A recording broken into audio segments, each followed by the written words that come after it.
March 31st meeting of the Falmouth Conservation Commission. This meeting is being held virtually via Zoom video conference. Please be patient. We'll do our best to be efficient and allow everyone to participate equitably. This meeting is also being broadcast and streamed online by FCTV in real time. As this meeting is being recorded by Zoom and broadcast by FCTV, please be cognizant of what you say, how you say it, what can be seen and heard in your background. Please silence your electronic devices. Hint, hint. The chair recognizes the attendance and assistance of all our staff members, Jen, Kevin, Alyssa, Mark, Amy, and Susan. And we have a full complement of commissioners tonight. I'd like to remind the commissioners that for commenting, I'll call on each of you at the appropriate time. Let's try not to speak over each other, and that all votes have to be done by roll call. So at that time, I'll call, state your name and your vote, even if you've made the motion or the second. To our public participants, there will be an opportunity for public comment for each hearing. If you'd like to comment on a particular hearing, you may submit any comments or questions via the chat function once that hearing has been opened. At the appropriate time, I will call for public comments, and any submissions will be read into the record. The link and further instructions are posted on the agenda. First up, I'd like to thank Courtney Bird for filling in for me last week. I appreciate it.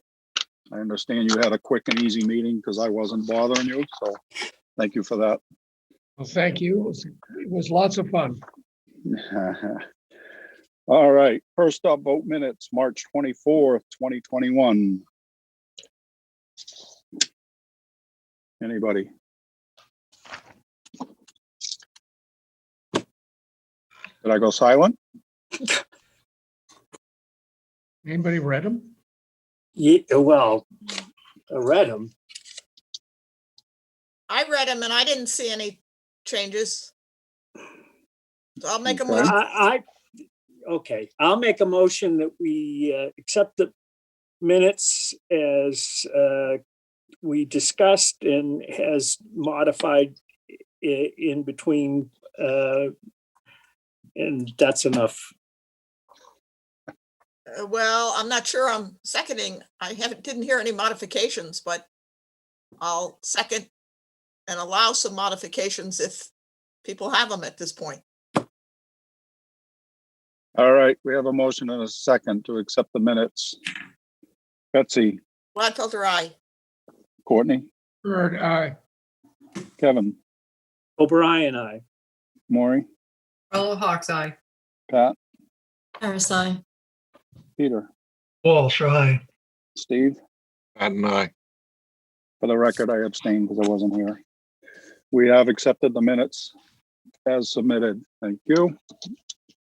Next up is a request for a continuance to amend an existing order of conditions.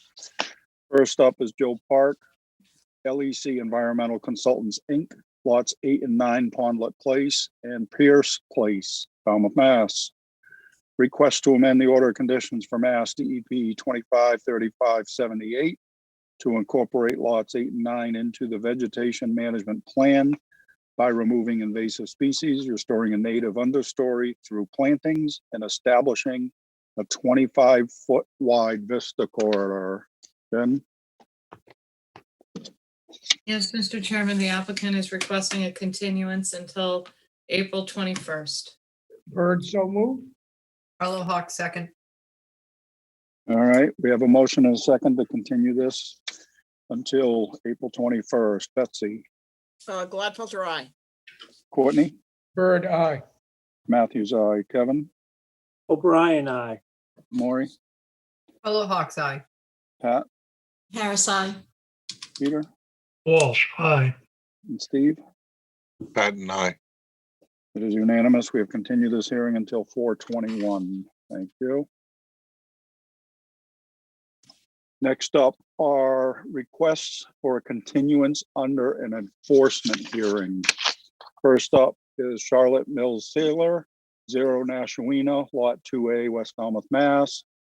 Failure to install mitigation and restoration plantings according to Mass DEP 253969. Jen, Yes, Mr. Chairman, the applicant is requesting a continuance until April 28th. I do have a meeting with one of their representatives next week to start the process. Okay, Bird, so moved. Harris, second. all right, we have a motion and a second to continue this till 4/28. Betsy, Gladfelter, aye. Courtney, Bird, aye. Matthews, aye. Kevin, O'Brien, aye. Maury, Carlo Hawks Eye. Pat, Harris, aye.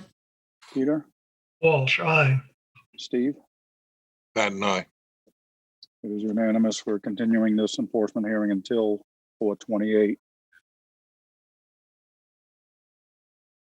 Next up is Matthew and Ruslan Sailor, 10 Nashwina Street, West Falmouth, Mass. Failure to install mitigation and restoration plantings according to Mass DEP 253968. Jen, same property, correct?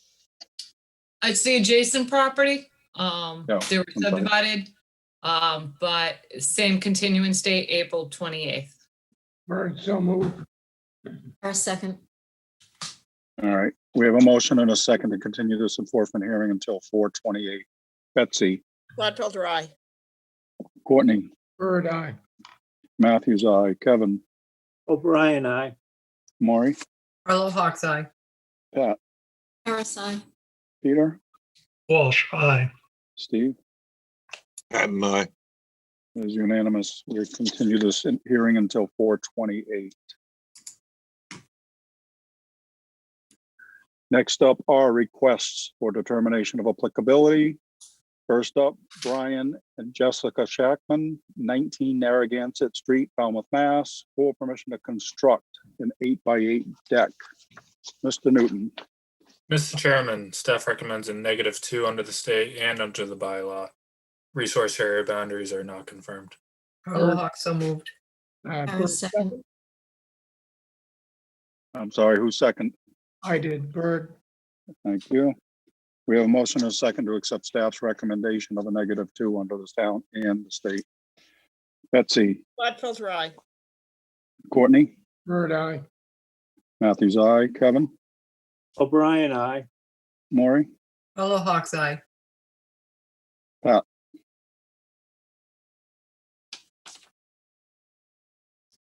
did I miss you? That's frozen. He looks frozen. Harris, aye. Thank you. Peter, there you are. Aye. My screen was freezing for a minute. Harris, aye. Steve, Patton, I.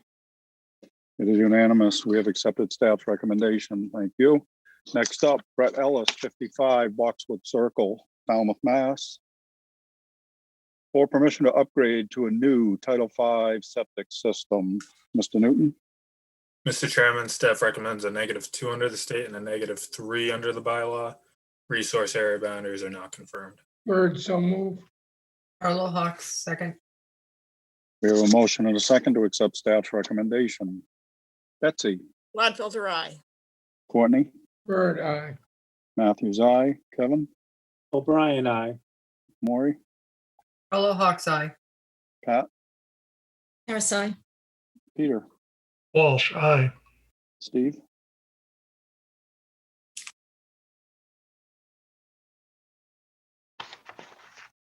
You muted, yeah. Patton, I. Thank you. It's unanimous. We have accepted staff's recommendation.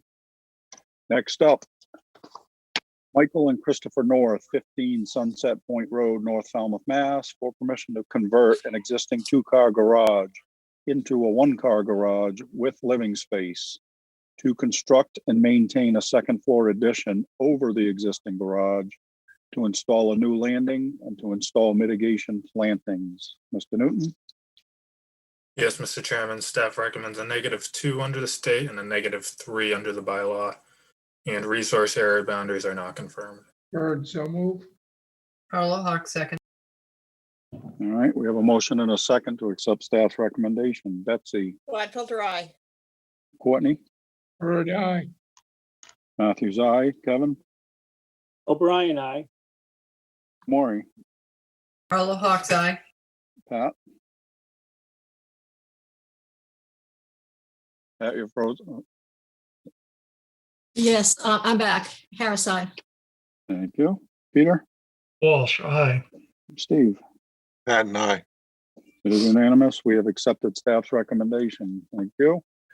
Next up, Maplewood Nominee Trust, Kevin P. Clower, the second trustee, care of Ahmet Clower, 39 Town Hall Square. This is for number 115 Adamansett Road, East Falmouth, Mass. For permission to install stone slab steps on concrete risers within an existing path, to install a handrail and to spread 5 cubic yards of sand on existing beach area. Mr. Newton. Yes, Mr. Chairman, staff recommends a -2 under the state and a -3 under the bylaw, and resource area boundaries are not confirmed. Bird, so move. Carlo Hawk second. Okay, we have a motion and a second to accept staff's recommendation. Betsy, Gladfelter, aye. Courtney, Bird, aye.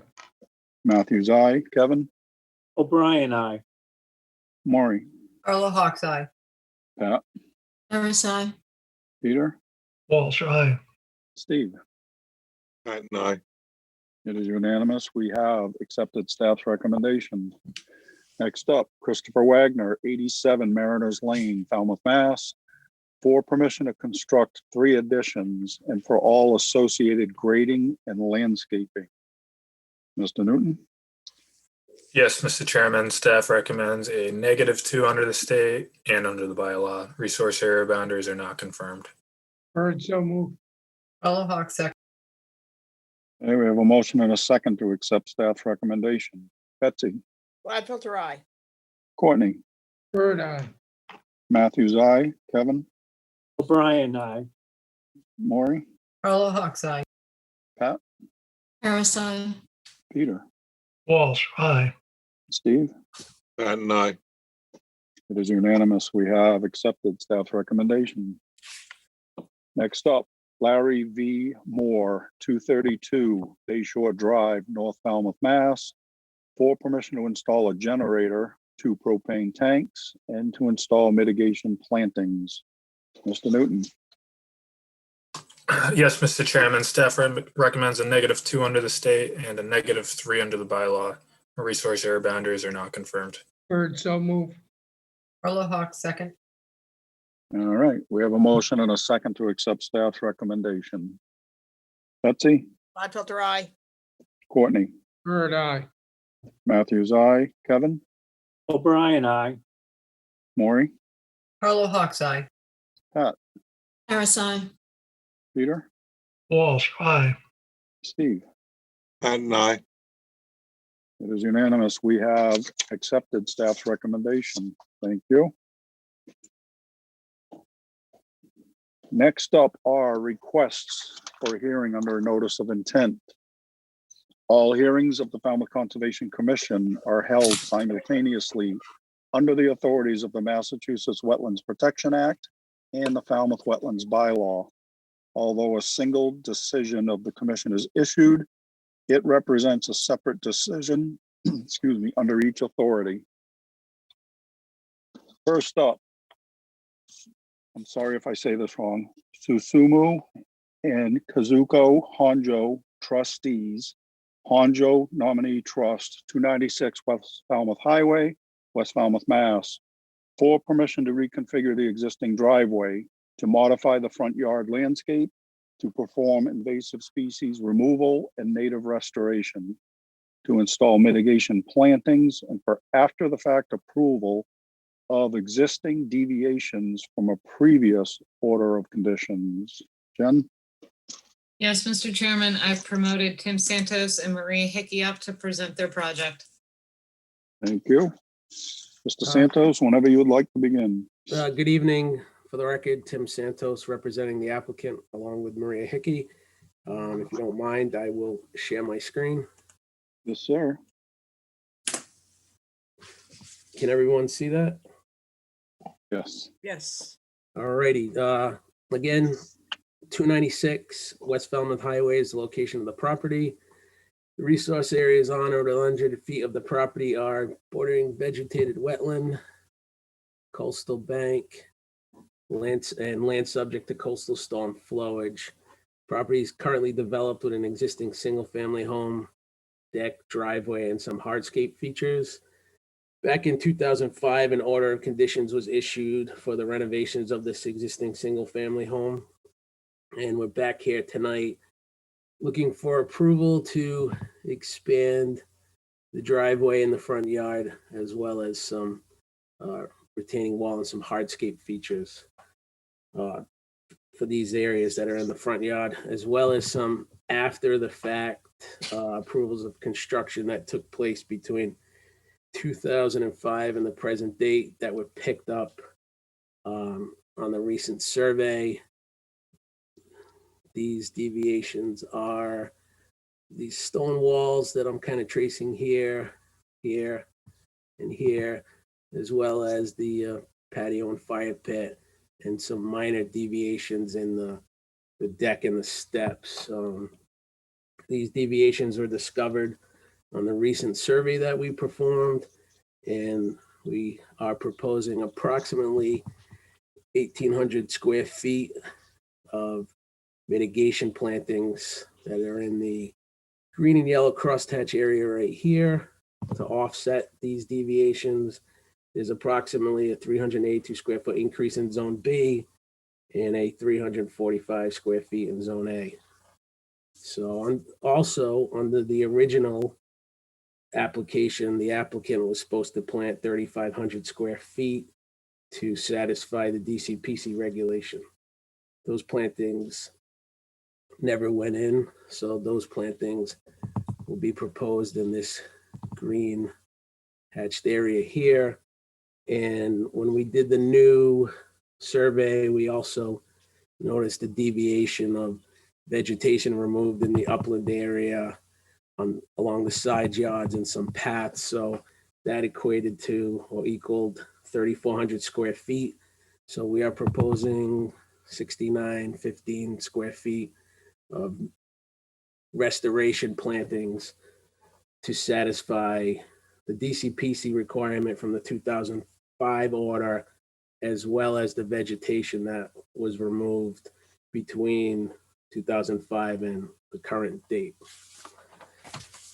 So under this new application tonight, the applicant is required to plant 2,594 square feet of restoration plantings to satisfy the DCPC regulation for the current development of the site. We're actually proposing to plant 6,600 square feet in the areas that are currently highlighted in this, what I'm going to call an aqua green area. And these areas are mostly invasive areas that have been taken over by invasive species. We believe that by removing the invasive species and bringing this area back to a naturally vegetated state, that we would meet the requirements of the DCPC regulation. We do recognize that staff does not agree with our stance on this, but we feel these areas are not currently naturally vegetated because they've been taken over by invasive species and could be considered naturally vegetated if revegetated. So I'd just like to point out that we are proposing to restore 6,600 square feet to satisfy this portion of the regulation, which is 2.5 times, which is what is required to meet that portion of the DCPC regulation for this project that's before you tonight. I'll stop sharing and Maria and I can address any of your concerns at this time. Thank you, Tim. Ken, do you want to begin? Sure. The staff had a few comments and concerns. Some of those concerns were addressed. We did have some where we asked for some modifications to the plant list, so Maria did that. So that concern is has been addressed. The only other thing is Tim is right. The staff does not feel that the DCPC plantings that are required under the DCPC, that you should use that area of already invasive species and use that area for your DCPC plantings. We're going to take the same position as we do with mitigation. We understand it's not mitigation, but it is required by the DCPC. That area is offered a higher level of protection because it is so unique and sensitive. So staff feels very strongly that the approximately 2,600 square feet of DCPC planting should be located in the lawn area and should not, take the invasive species out and use that area to plant your DCPC plantings. And I think that's basically all we had. There's concern over some bamboo that was being removed, and that has been addressed. I think that covers it, right, Kevin? Yes, ma'am, you covered all of our points. All right.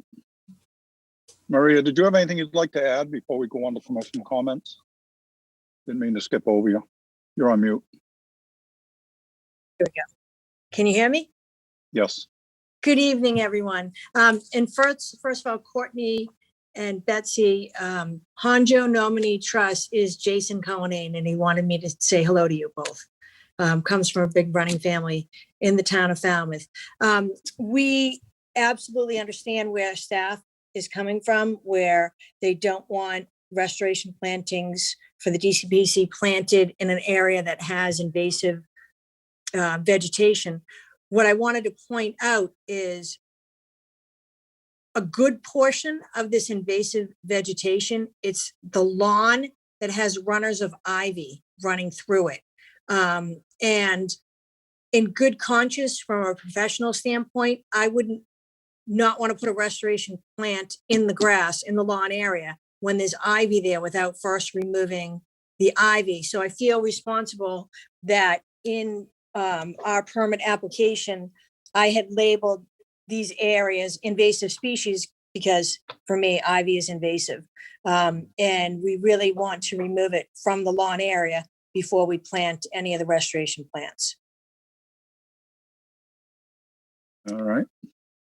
And so I would be happy if Jen wanted to come out and look with me on the site. I can show her what we were talking about as far as most people, when you say invasive species, you're visualizing a wall of, 20 feet of dense vines and stuff that you can't walk through. Whereas a good portion of this is actually lawn that was planted many years ago, and there's ivy growing in the lawn. If that makes sense. When was the lawn planted, Maria? Maybe 20 years ago. So we're asking for permission to plant the lawn with native restoration shrubs, a mix of shrubs, but I want to remove the ivy runners before we plant. Otherwise, we're just, and Jason's telling me 1970s is when the lawn was planted. So the responsible from an invasive plant manager, we always remove ivy before we plant. So technically ivy is an invasive species. So when you say invasive species, it's in the grass, in the area that we're going to plant, if that makes sense, if you guys can follow what I'm saying. Okay. I have no problem with you removing the invasive species. I just don't want the DCPC plantings to be in that, within that area. Well, the DCPC plantings we're going to put in the lawn, in the grass that goes right down to the edge of the marsh. And in that grass, there are some, not a lot, maybe 50 runners of ivy. So in good conscience, and I'm always, giving full disclosure, I was like, we're going to remove the ivy. So I have to call that invasive species removal.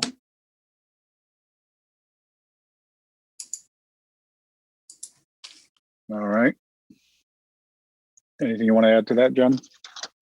No, if Maria wants to go out with me, we can go out and check it out, and that would be awesome. That's fine. I know that one commissioner may want an actual landscaping plan. So Maria, I think one commissioner may want just a little bit more detail on the actual plan and not just the plant list. Sure. So that might happen. Okay, that's not, I can get that to you in the next day or so. I think the part of it is when you plant your native shrubs, you're going by site conditions. So for example, closest to the wetland, you're gonna use the plants that can handle those conditions. So your blueberry, your winterberry, et cetera, et cetera. In your drier upland areas, then you can go, with your beach plum that likes it sandy No, and I dry. understand, I understand, Maria. I think they're just gonna want it, sometimes That's why more visual Yeah. stuff. We can do one of those colored banded plans Perfect. for you. Get that in, not a problem. That's all for All C, right. unless Kevin has anything to add. All right, Nothing to add. Betsy, So, Maria, Yes. none of this, My screen is frozen. your screen is frozen, but you're participating. So weird. Well, you're We When can you, hear you. you started, with us. anyway, I'll wait. I Maria, couldn't tell if Jamie asked me to speak. I'm sorry. it's not your turn, it's my turn. Okay. Maria, Yes. Hi, Betsy. how are you? So. I'm great. You can, But the question is, how are you? You have a bandage. Are I'm you fine, okay? I'm fine. Okay. It'll be a right. smaller bandage tomorrow. Okay, I'm glad to It'll be hear that. gone in a week. Fabulous. My question is, as you look down, you see a lot of Phragmites? Yes, That's in the BVW? yes. Okay, and we're not going that far or doing anything with that. No, we're not. I would love to at some point, but that would be a future application. Yeah, well, yeah, and there are You know? other homeowners involved with that patch. Exactly. Yeah. And that might be a future application because we have been having conversations. Okay. Yeah, that was my only question. Okay. Except to agree with you that I hate ivy also. Oh my God, it's awful. It's awful. Courtney, I will agree with the anti-ivy faction here. Yeah, go at it.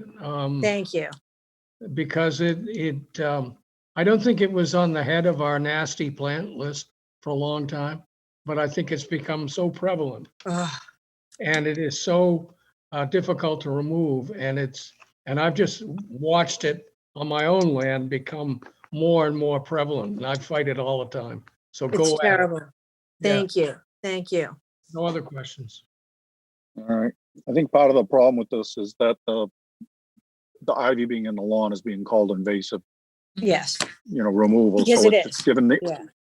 sorry, it's given the impression that the entire area is invasive plants. So anyway, Kevin. Mr. O'Brien, Can't hear you. We can't hear you, Kevin.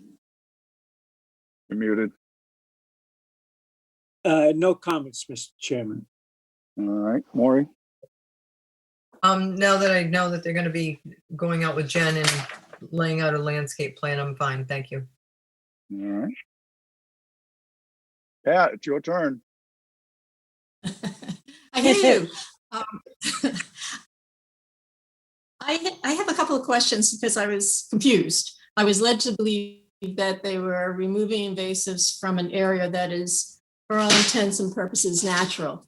I agree with Jen that the regulations, I think, clearly state that you can't put the DCPC plants in an area where there's natural vegetation.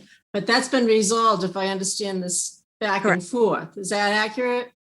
Okay. Correct. The other thing and again, I found some of the details here a little confusing, and I was wondering if it would be possible to put the calculations for mitigations under 1018 and required plantings under 1039 on a block on the plan so we could see what you were doing. I don't know if staff thinks that's overkill, but I found this very confusing. And I'm now led to believe, based on the presentation, that the concrete pad is they're looking for after the fact approval for that and a retaining wall. And I think that's within a resource.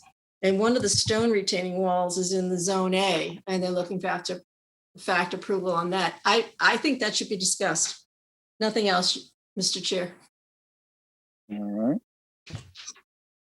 Peter, Tim, what's up with that concrete pad? So the pad has always Oh. been there. There was a shed on it that has been removed and will be rebuilt. As far as the walls, I'm sorry, I'm looking at a plan too. As far as the walls and the fire pit patio, that was all after the fact that we're asking for now. And I can supply you, or I can actually bring it up and show it to you. We do have mitigation exhibits that I can submit it to you. It'll show you the calculations. That would be helpful, Tim. And when I go out with Maria, can you make sure that the site is staked where, you know, you have the yellow on your plan for that portion of the mitigation, just have it staked a little bit more clearly in the field? That's not a problem. I'm looking at the plan and I understand what you want. Yeah, so if you can do that, then I can go out and really, you know, and then we can have this resolved for the next hearing.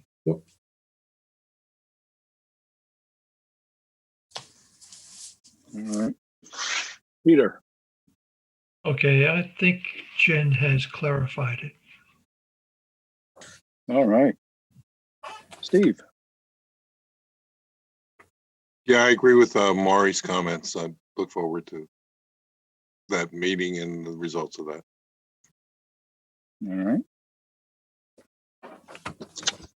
All right. Jen, is there anything in the public chat function? Only that the property owner wanted the board to know that there was a shed on the concrete pad and it's going to be rebuilt. So during the whole continuance delay, staff will look into the shed for you as well. All right. Okay, Pat? I'll let you know when it went in.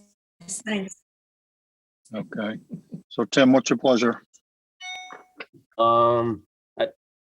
As far as what I need to do, it won't take that long. It's probably going to be more on Maria and Jen's schedule. So I assume it would probably be the end of April, Jen. Meeting. Yeah, the 21st or the 28th. I could probably meet Maria early next week.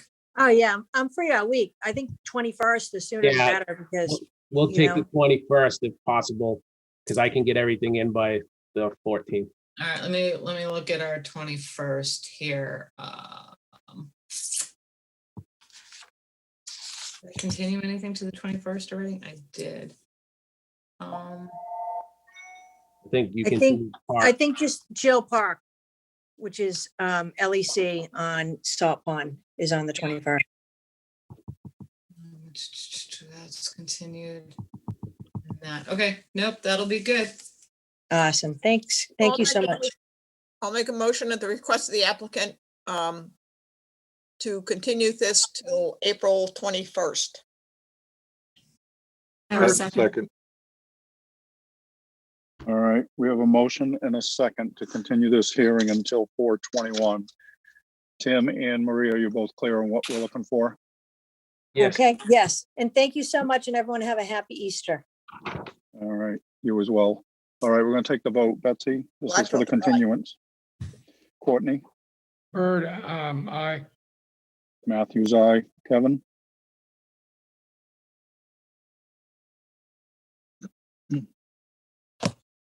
O'Brien, aye. Maury?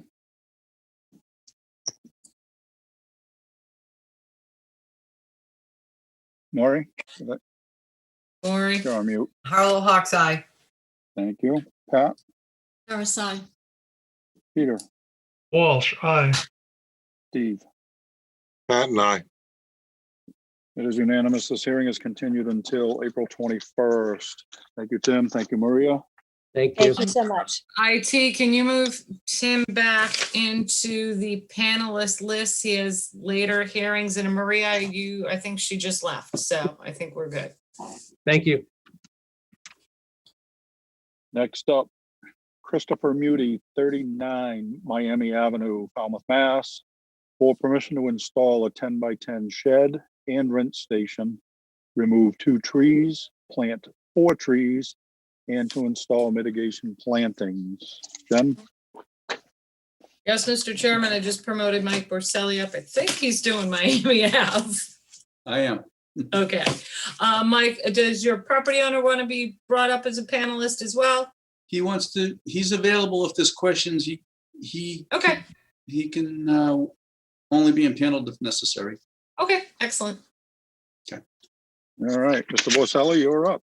Thank you, Mr. Chairman, members of the commission. For the record, Mike Borselli, Falmouth Engineering, and I represent the applicant. I'd like to share my screen if I could, Mr. Chairman. Yes, sir.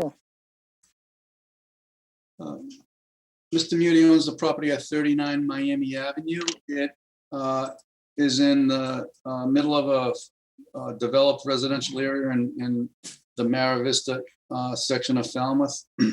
There's a single-family dwelling, a driveway, typical landscaping, and it has frontage on a little pond. And the wetland resources associated with the project include land under the ocean, land containing shellfish. There's a finger-like projection of salt marsh off to the south east of the property. There is a non-eroding coastal bank, the top of which is highlighted here.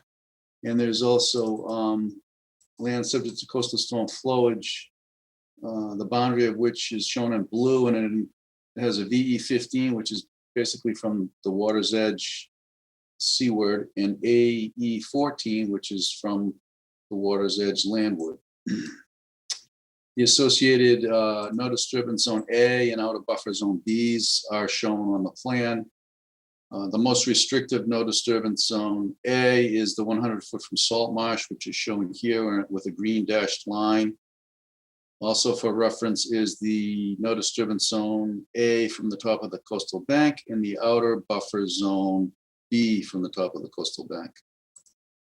The project is limited to a installation of a 10 by 10 shed with a 4 by 6 rinse station attached to the side and a dry well which would drain the rinse station.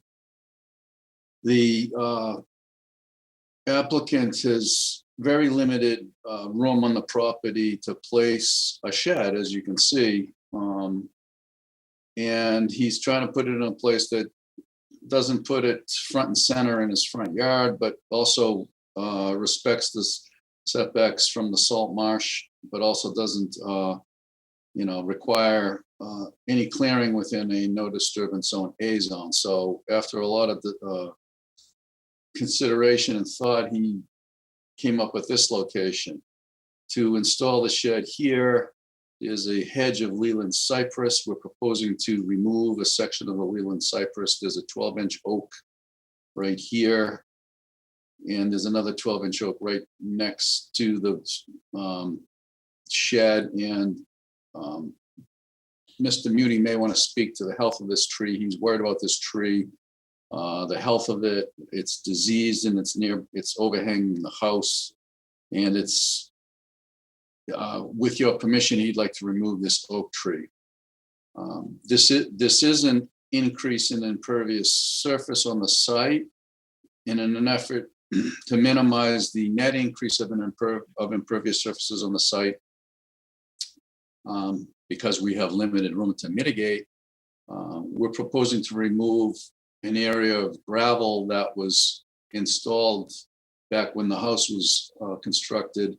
In this area, it equals 93 square feet, which will help offset the increase in impervious surface by the rinse station in the shed. I summarized in some notes the area of the shed and rinse station, and then we're asking for a credit to remove the gravel and loam and seed the area that is currently gravel, yielding a net increase of 33 square feet. And then we applied a factor of 2 because it's in the B zone, and then rounded up to 80 square feet. And we had to find a place that wasn't in an area already vegetated, but was also 10 feet from the structure. But would still allow for a grass path around the house. So we came up with this location and proposed the 80 square feet in this location, bayberry and a mix of bayberry and beach plum. Mitigation for the trees, we were proposing that there's open, non-wooded, I should say, areas here with some invasive vegetation. We're proposing to like remove a portion of some of the, it's not aggressively invasive, but there's no real thicket of native vegetation here. We're proposing to install 4 Eastern Ridge cedars. They'd act as sort of a buffer to the neighbor and a natural landscape to finish off this side of the property. I think that sums up the project, and I'm happy to answer questions. Thank you, Mike. Jen? Yes, Mr. Chairman. Staff didn't have too many concerns on this. I don't have any concerns with them removing the oak. And the only thing is that we noticed that the vegetation along the shoreline was being cut. This is a no-no. Please inform Mr. Muti that he cannot cut the buffer vegetation down as low as he is. Other than that, Mr. Chairman, I have no other comments unless Kevin does. Newton. Mr. Newton? Mr. Chairman, I don't have anything to add. Thank you. Mr. Muti's been informed of the not I know to. he can hear me. Yeah, okay. All right. As long as he understands. Mhm. All right. Commissioner comments. Courtney? I have no questions or comments. All right. Kevin O'Brien? Nope, no comments, Mr. Chairman. Maury? No comments. Pat? No comments. Peter?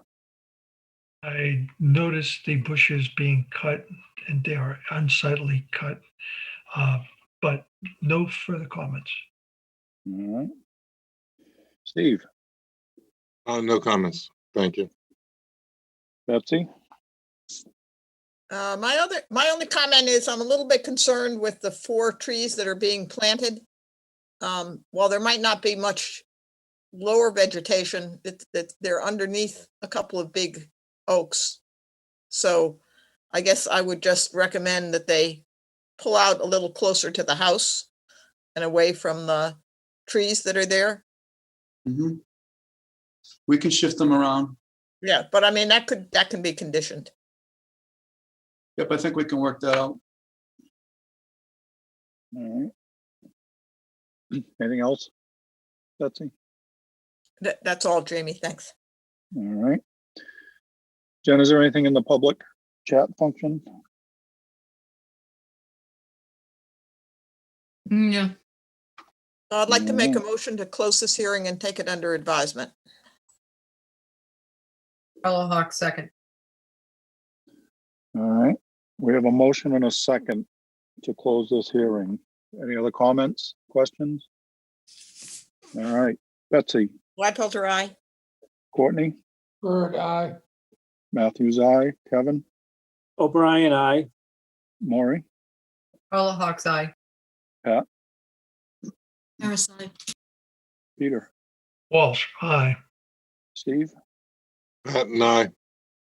It is unanimous. We have closed this hearing. Thank you, Mr. Boselli. Thank you.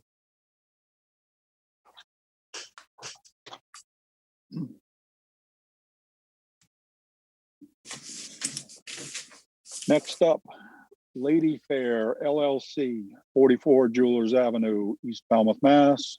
For permission to install a coil roll erosion control system, stabilize an eroding coastal bank, nourish the existing beach, repair an existing licensed pier, and conduct invasive species management.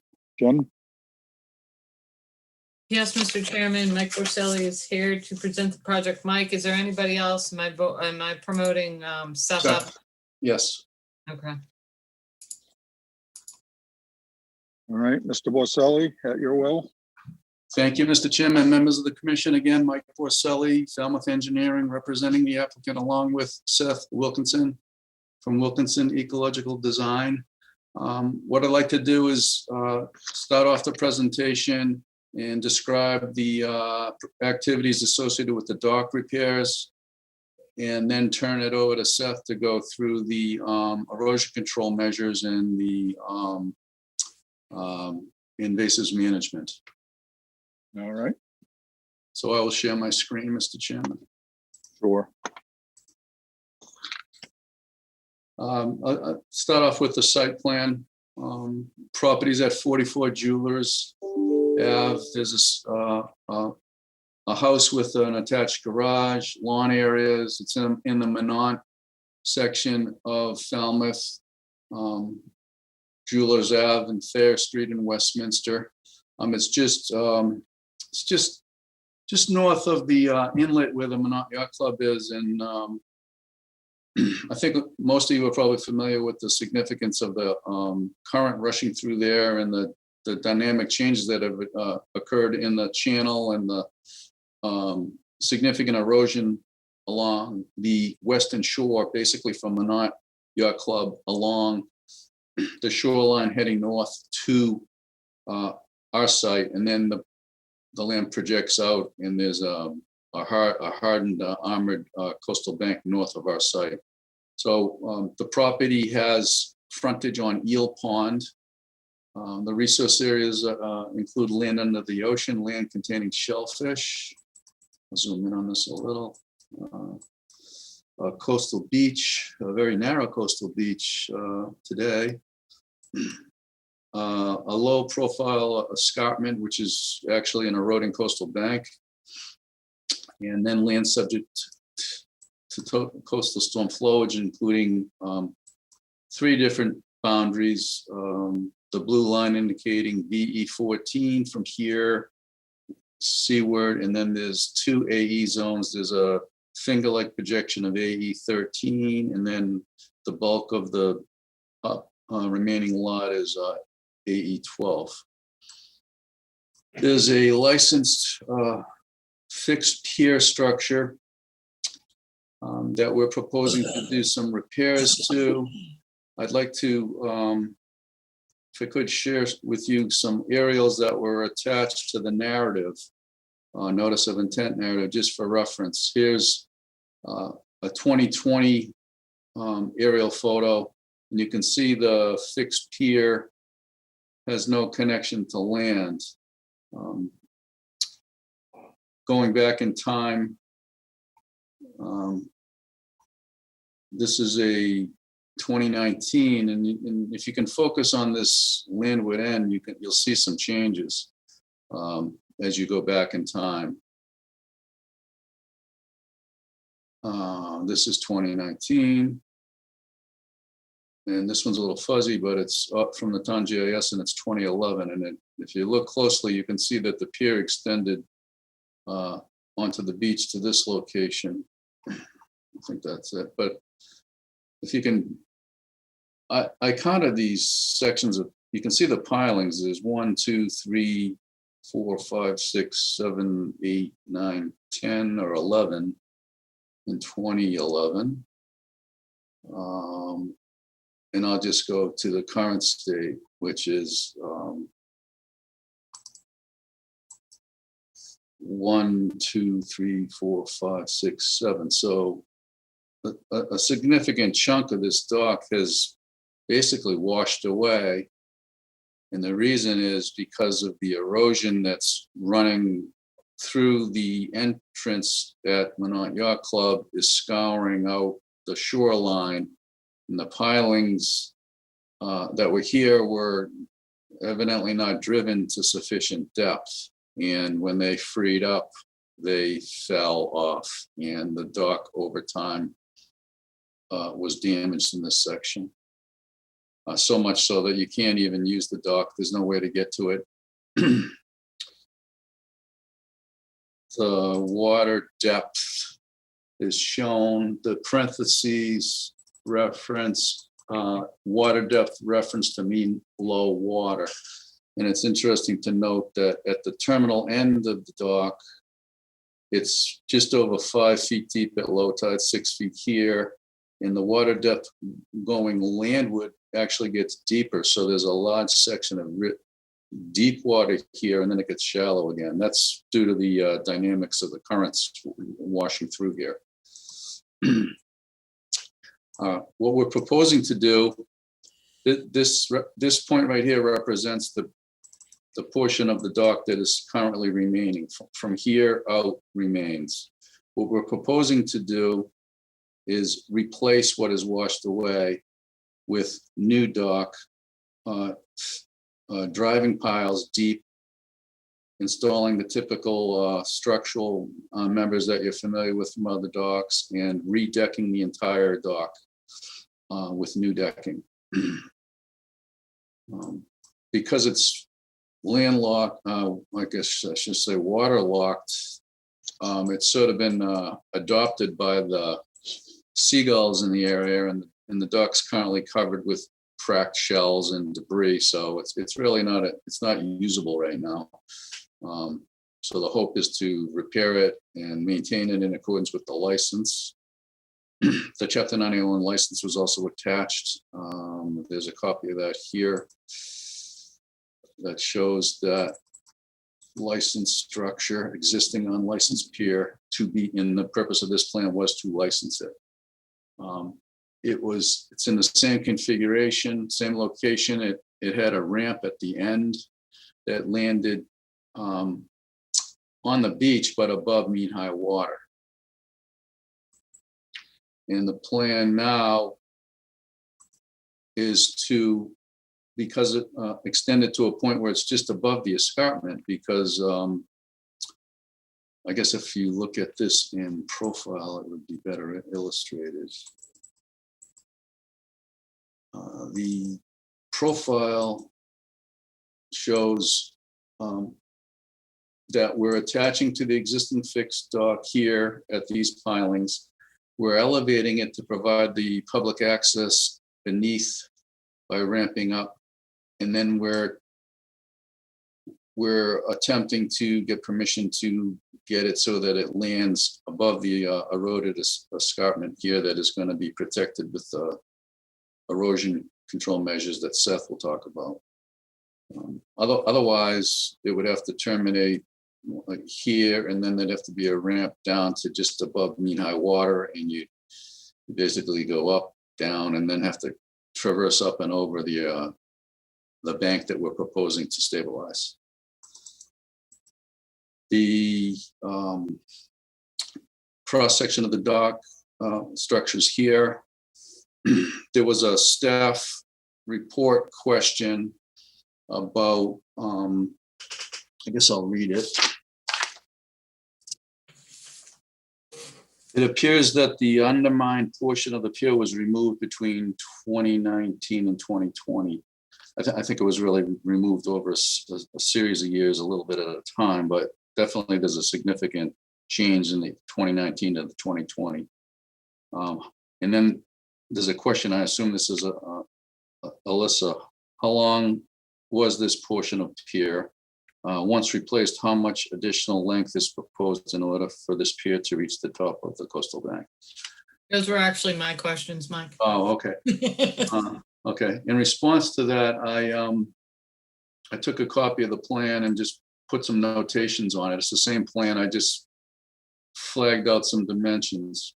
If you refer to the license plan, it from the terminal end to the landward end was 133 feet. So this line here represents where it touched ground in accordance with the license from 1990, I believe. And you can see that that's right at mean low water now, and mean high water is inland to it. And it would you'd basically be wading through the water and then having to go up the embankment to get to the lawn area. So what we're asking for is to be allowed to build 30 feet landward to accomplish that. Otherwise, we'd be faced with just, if you were to mandate we build it back to the licensed position, it would have to stop here.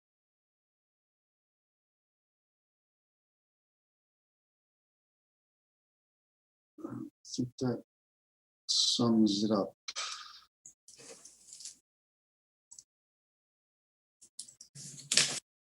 And I'm going to turn it over to Seth, and then we're both available to answer questions. Excellent. Thank you, Mike. Mr. Thank you. Wilkinson? Thank you, Mr. Chairman. For the record, Seth Wilkinson, Wilkinson Ecological Design. Our project is relatively straightforward. There's two primary components. The first is to conserve and restore the existing coastal maritime community along the shoreline and to stabilize the eroding coastline using a nature-based alternative. And Excuse me, Seth, are you sharing? I wasn't. I'm happy to put a okay. plan up if that would be helpful. Nope, I just wanted to make sure if you were expecting it, it's not there. Thank you. So we're, secondly, there would be some invasive plant management. Fortunately, the invasive plants are not widespread on this site. There is an approximately 200 square foot area of primarily Asiatic bittersweet, which is located just along the path down to the water, the existing path. And then the remainder of that area, which is south of the lawn all along the beach access, there's about 2,700 square feet of typical sort of maritime community, which is only 10 to 15% invaded, again, primarily with bittersweet, with a little bit of border privet and some rugosa rose. This is more of a early detection, rapid response approach here to eradicate the invasive species so they don't spread to other areas. We feel that in that limited 200 square foot area that planting's required because the bittersweet has outcompeted everything else, but in all the other locations it's quite sparse, so it should recover just fine without any replanting. We noted the staff's concern about the Carolina rose, and we could substitute that with bayberry and beach plum. That shouldn't be a problem. They're all appropriate species along this shoreline. The fibril array itself is a differing heights. It starts at where the bank is low. It's not proposed to go any higher than the existing bank, which is only 2 feet high in a couple of areas down at the south end, and it would rise up to a 4 rows at the highest part, which would be 4 feet high, and it wouldn't exceed that. We are proposing to vegetate the fibril array and also to cover it with compatible beach sediment, and to encapsulate a good portion of that sediment, which would otherwise be the sediment which is most likely to get washed away in a minor storm event. We would encapsulate that with biodegradable woven coir fabric, which serves to sort of meter that sand out over an approximately 3-year period as that biodegradable blanket breaks down. It's a technique we've used broadly in other locations, and it's quite effective at essentially performing just the way the bank does now. This bank has contributed significant amounts of sediment with the erosion that's occurred. As we all know, that's a protected function of eroding coastal banks, is to be able to continue to serve as a sediment source. So we always try to balance that. And this is proposed to not contribute any more sediment than it is presently contributing. There would only be one nourishment treatment, which would be done during the initial construction. It's designed to last the duration of the permit. We understand the Falmouth Conscom's practice to not allow any conditions after the order of condition expires, and we understand an RDA would be required after that point. We include that information because the design life is considerably longer than 3 years, and our plans essentially serve as the blueprints going forward, even after the permit expires. But we do understand there'd be nothing conditioned beyond the life of the permit. I tried to incorporate most of the comments, questions from the staff report in my presentation. If I missed anything, I'm happy to circle back to that. But I'd be happy to answer any questions the commission might have. Thank you, Seth. Ken? A couple of questions for Seth and then question or maybe a comment to Mike. Seth, the invasive planting area, doing the big section of it along the property boundary with the adjacent property. How many plants do you propose to put in that? There's one 200 square foot circle, which I could actually share and try to identify that if that's helpful. Just bear with me for 1 second. Got a lot of files open. That's bigger than 200. I'm sorry? So that looks bigger than 200. There's 200 square feet where the bittersweet, it's sort of what I would call ground zero. There's 200 square feet within that, right in the north east corner of that, near where the closest to where the dock is proposed to land on the upland. Correct. And so we would propose shrubs in that 200 square foot area, but the rest of it's really quite well vegetated with natives, and we'd be probably be displacing native species if we planted more broadly than that. The remainder of the 18 shrubs that are proposed would go into the very limited disturbances with this project. This is really just a face treatment to the coastal bank, and there's usually a few feet of disturbance on the landward edge of these fibril installations that really just go along the face to provide a nice secure rooting medium for the plants so we can reestablish the vegetation on the bank. And then there's very limited disturbance. There is a nice buffer along most of the top of this bank, so we're trying to protect that. Okay. The sand. So I understand that you like the design life is longer than 3 years. The problem with what we're facing in Falmouth with these types of projects is that all the sand that you're putting on these little banks is getting sucked up into these long finger coastal ponds that we have. And that's causing navigation issues, especially navigation issues. We did have the harbor master look at this plan, offer his comments on the use of that 70 cubic yards. He said he wasn't concerned because it only was 70 cubic yards. If this board were to allow that every year or even longer under an RDA, that could become a problem because there is a problem. There is a pinch point up there, a navigational issue up in that area where it's shoaling in. And the larger boats up there are having trouble getting out. So I understand the designs, but you have to understand the limitations. There's a cause and effect. Like, we permit this, what is the effect of this project north of here? And that's the problem we're facing in Falmouth. That may not be, what you're faced with in like Pleasant Bay or anywhere else on the Cape, but that's our unique problem here. So what would you say to kind of address those concerns? I mean, because the town does not always have the money to dredge out these areas. So how do we fix that, Seth? Sure.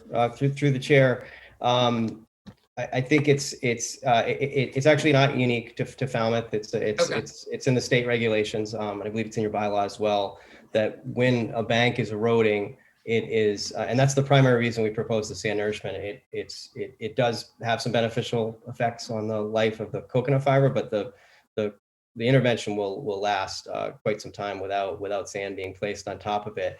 But to get at the specific question, this bank is very clearly, as you can see from the site, it's contributing sediment presently, and in my opinion, it would be a violation of the Wetlands Protection Act to cut off that sediment source. Even though there's a sediment issue in the bay, we're not allowed to do that under the regulations. It's very, very clear, and there's guidance from DEP on that and CZM. So we're always trying to mimic what it's doing presently.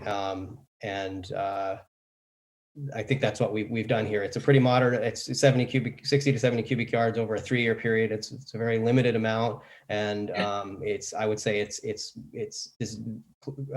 designed to be at the same or potentially slightly less than what it's contributing presently, because it's not vegetated. But understand the issue, and we did take that into account. That the sediment, the envelope was specifically there to address that, because what we've seen in some other projects is you can get a storm that comes in and takes essentially, your whole year of nourishment or 3 years of nourishment, depending on the design, and it distributes it into the estuary in one storm, which that can happen in a severe storm, but sometimes that happens in moderate storms where the water hydraulically stacks up. So having it encapsulated in a biodegradable envelope will resist that. It'll eventually get out over that 3-year period, but not all at once. So it should meter it out, and that should be a little bit easier for the estuary to. So you're doing 70 cubic yards over the life of the permit? Yep, one time, basically right when it's constructed, and that's it. Okay. Yeah. No, and I just want you to be aware, because we do collaborate with the harbor master's office, and these are the issues that they're facing. So, that's a concern when I saw this. Just where is that sand going to end up, and how is that going to, is that going to cause the town to have to dredge more, which is a disturbance to the resource area, or even enlarge our dredging footprint, which I don't want to see. So, other beyond what's currently permitted, which I think we tried once before and we weren't allowed to go as north as we wanted. So, it was a concern, but thank you for addressing it. And I think that was it. Mike, I had a question for you, and it's just a thought. Yep. If the commission has some concerns with enlarging this structure, you said you have deeper water closer to shore, and that the permitted structure was 133 feet long in length, right? Yes. Would it be possible or considered that you just take the entire structure, lift it up, move it back, so you retain that 133-foot length? You're closer to shore, but you stated that you have deeper water almost closer to shore because of the currents. I mean, it's possible, but I was just kind of thinking that when you're. Yeah, I understand. All the pilings, let me just point at it, it'd be easier. All these pilings are substantial and in very good shape. The superstructure and all the framing is in very good shape. The pilings that were dislodged were actually not as, they were creosote, and they also were a smaller diameter. And I suspect that when they installed them, they just didn't drive them deep enough. So it would be an extraordinary event and cost and everything to pull all the pilings out, disassemble the dock, and shift everything back. I think that would, I conceivably could be more disruptive than what we're proposing. You'd be driving a lot more pilings to do that. So I don't know that would, I understand what you're, it's, there's some logic, but from a cost perspective, I don't know that would be something that would be, well. It was, like I said, I've heard some concerns from some commissioners, so I just, when you put the schematic up, and I'm the one that had asked that the information, because I remember your client coming to us a couple of years ago when this first was happening. I remember sitting down with them with Brendan. So, I just wanted to know, and if you look at the 2018 or 19 aerial to the 2020, you do see that section of dock that has been, that you said washed away. removed, whatever. It's just, it's not there anymore. So I wanted to know what that length was and then what the new length is. And you said 30 feet. So I just kind of took my scale and kind of measured back 30 feet. And you're like in 9 feet of water over there. So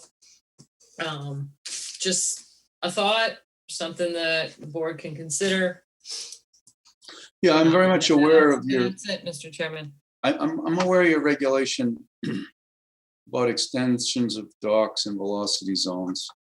But I think you can look at these on a case-by-case basis depending on the situation.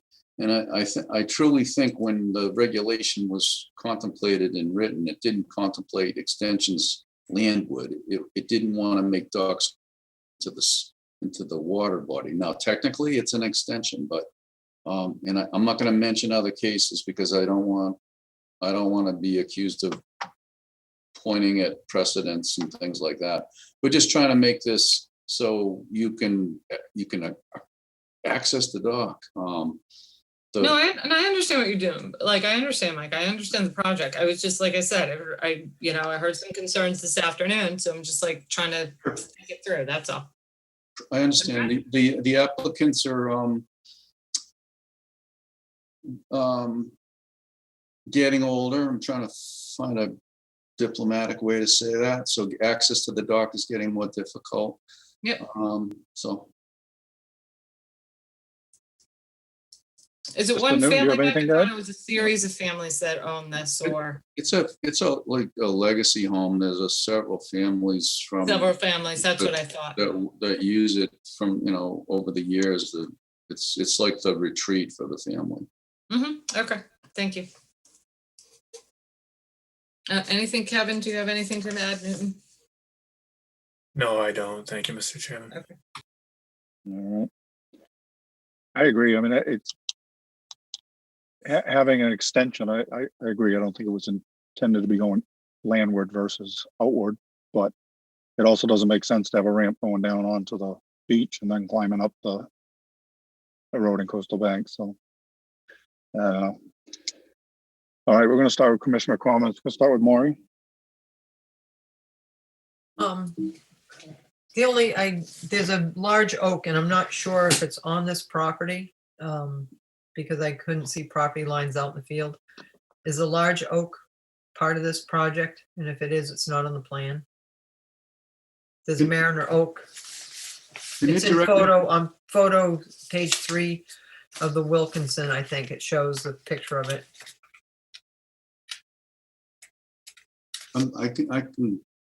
Can you direct me to generally where it is? It's actually on page 3 of Wilkinson's, and it shows a photograph of a big Mariner Oak.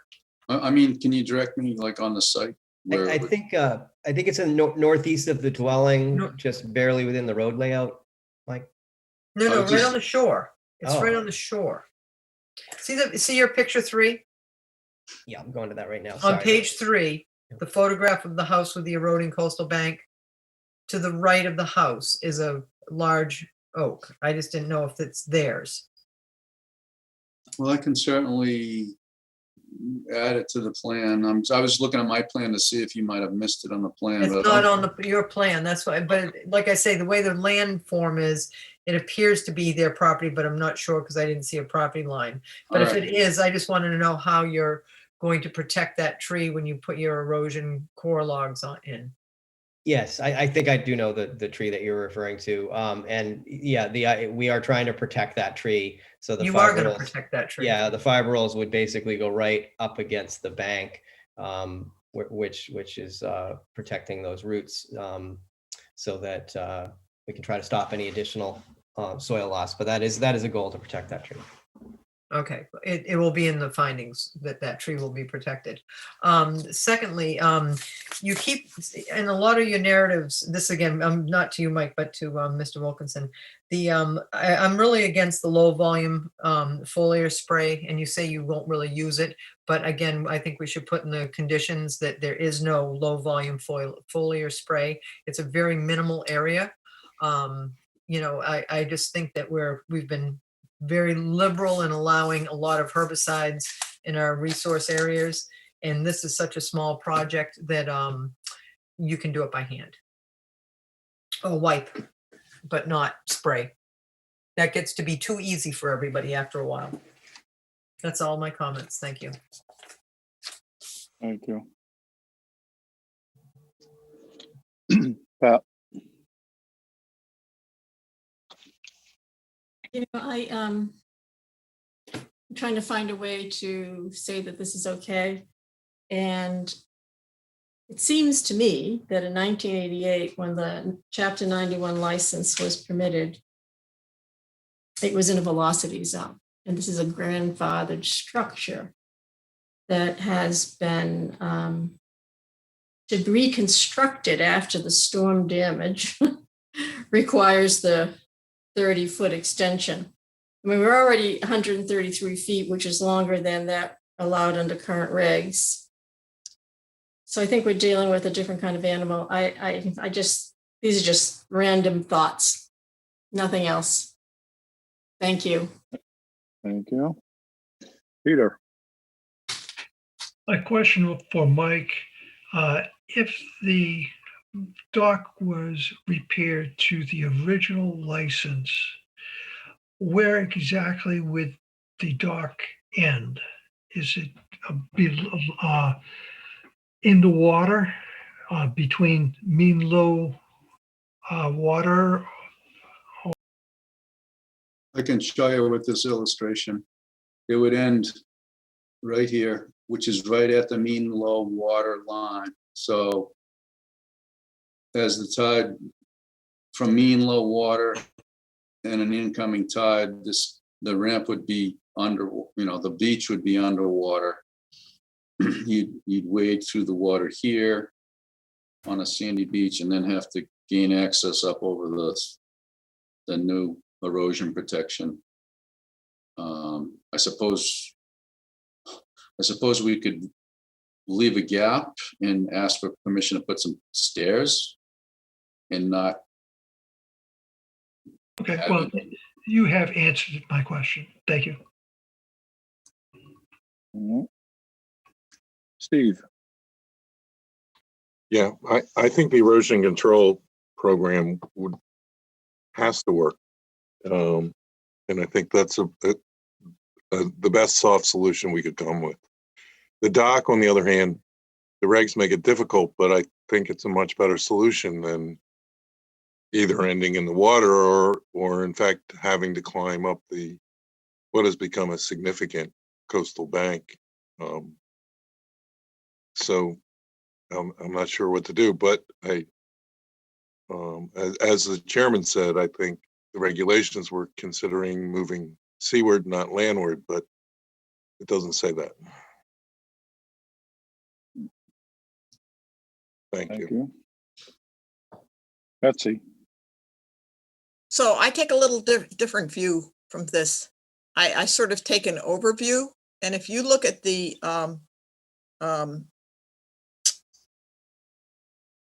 satellite view or the if you go to Google Maps and you go to the satellite view and lots of you have been around here for a long time, and this is a really dynamic area. This is one of the most dynamic areas in Falmouth.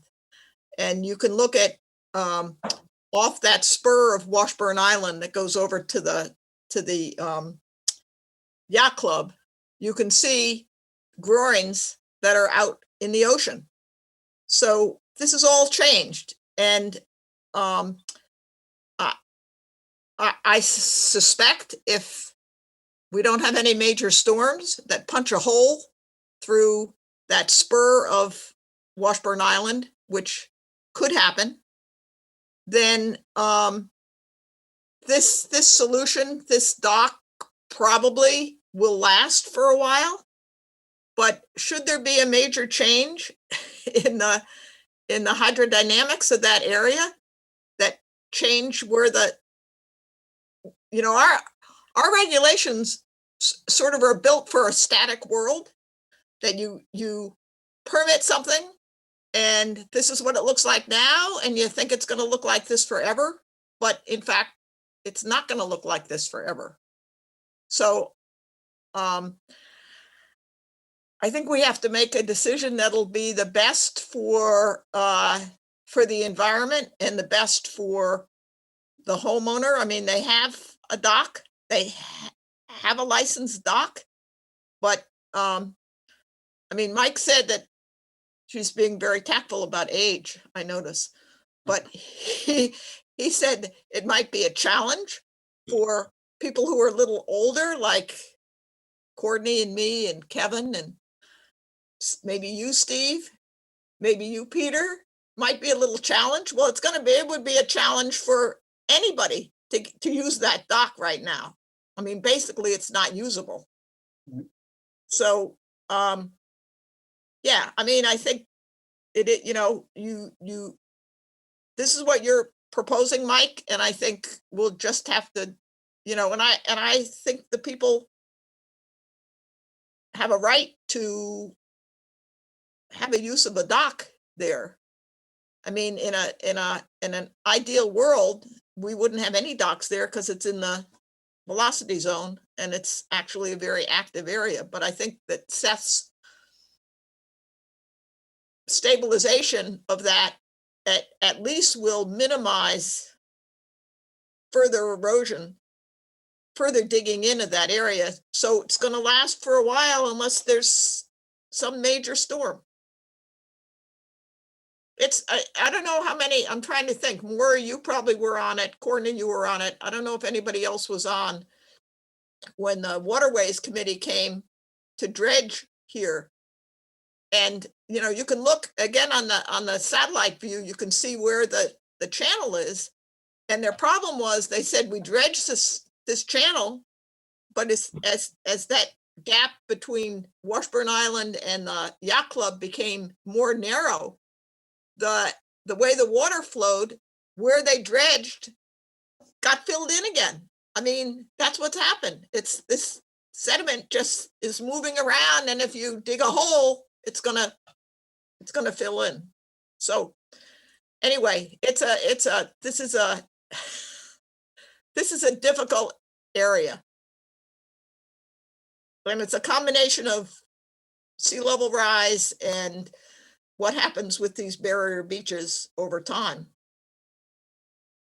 Mr. Chairman, if I could chime in, and Jen can attest to this, there's a lot of concern from neighbors in this area about what's happening, and there's been a lot of attempts to try to dredge. There's been some ideas about changing the entire dynamics of the channel, which even went as far as to pull that spit further east and try to redirect the channel currents so they don't continue to, you know, wash out the western shore. So it's like a topic that's very, all the landowners on this western shoreline are very concerned about this. And then the boaters, as Jen alluded to, upstream that are now finding it difficult to go through the channel. The harbor master, I'm sure, gets numerous calls. I've received calls just because of this project, people wanting to like advance studies again to try to figure out how to make this a better situation. The channel itself is sort of hazardous. If you're ever trying to go through it with a boat, it's tough to keep the boat straight going through that channel when the tide's rushing through there. Yeah, it's a real constriction. Yeah, it's a big body of water, and it's all going into one little narrow area. Yeah.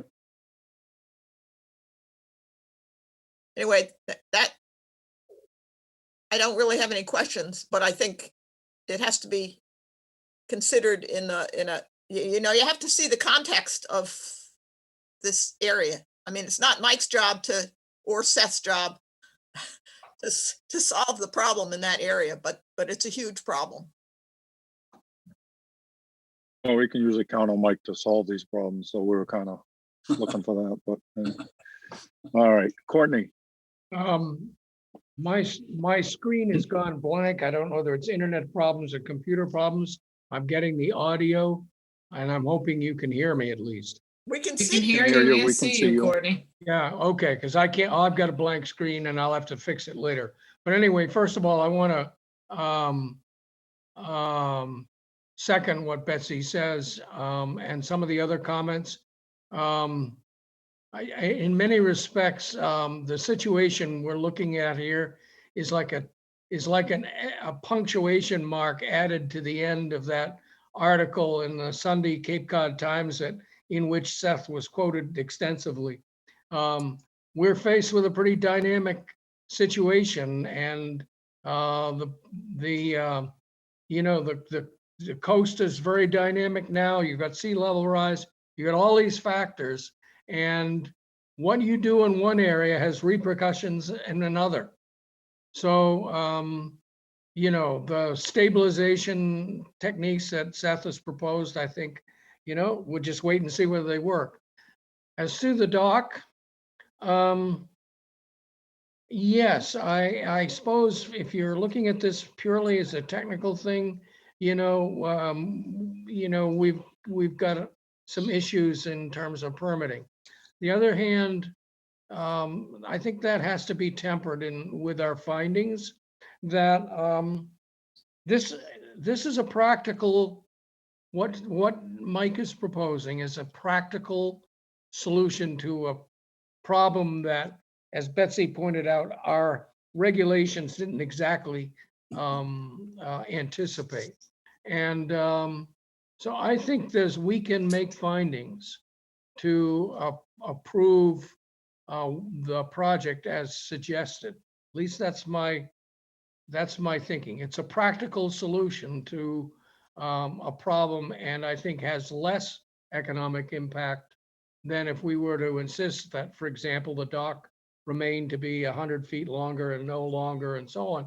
The disruption to do all that is sort of the cure is worse than the disease.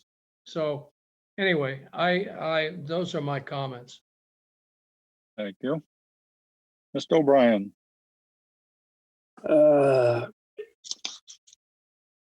I would be in support of the core bags. You have to attempt to do something, and we can't allow more hard rock walls everywhere.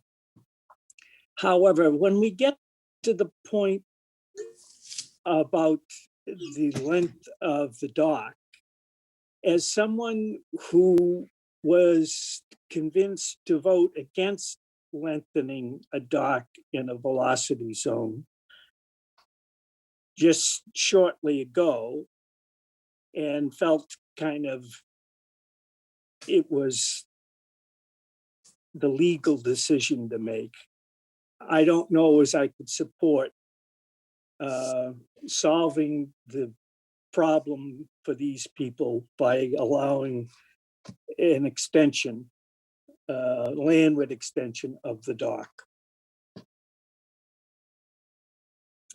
That's all, Mr. Chairman. All right. Jen, is there anything in the public chat function?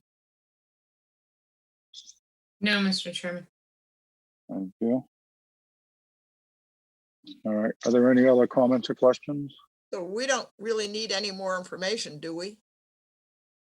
I don't think so. Everybody set? So I'll make a motion to close the hearing and take it under advisement. Bird second. All right. We have a motion to close the hearing and take it under advisement. I'm sorry, we have a motion and a second. So if there's no more comments or questions, I'm taking a vote. Betsy, Gladfelter, aye. Courtney, Bird, aye. Matthews, aye. Kevin, O'Brien, aye. Maury, Carlo Hawks eye. Pat, Harris, aye. Peter, Walsh, aye. Steve. Pat and I. It is unanimous. We have closed this hearing. Thank you, Mr. Borselli. Thank you, Mr. Wilkinson. Thank you, Mr. Chairman. Thank you. Commissioners. IT, can we please move Seth back to the attendees? He has a later hearing, and Mr. Borselli, I think, is over for this evening. Congratulations, Mike. Where does Seth go? Okay, he went back. So now who am I bringing up? All right. Next up is Thomas S. and Geraldine G. Crane. Thomas S. Crane, 2000 Revocable Trust, 35 Juniper Point Road, Falmouth, Mass. for permission to conduct invasive species management and install restoration plantings. I've promoted Teresa Sprague up to present the project. Teresa, I promoted Tim up too. Is that okay? Or Tim, are you on this one or no? I'm not on it. Sorry. Oops. I take, we move Tim back down. Sorry, Tim. That's okay. Sorry, thank you. Teresa. No worries. Hi, good evening, everyone. Teresa Sprague with Blue Flax Design. I'm here on behalf of Thomas and Geraldine Crane of 35 Juniper Point Road to present a project we're proposing for vegetation management and stabilization on the coastal bank at 35 Juniper Point. If I may share my screen. Yes, ma'am. Thank you.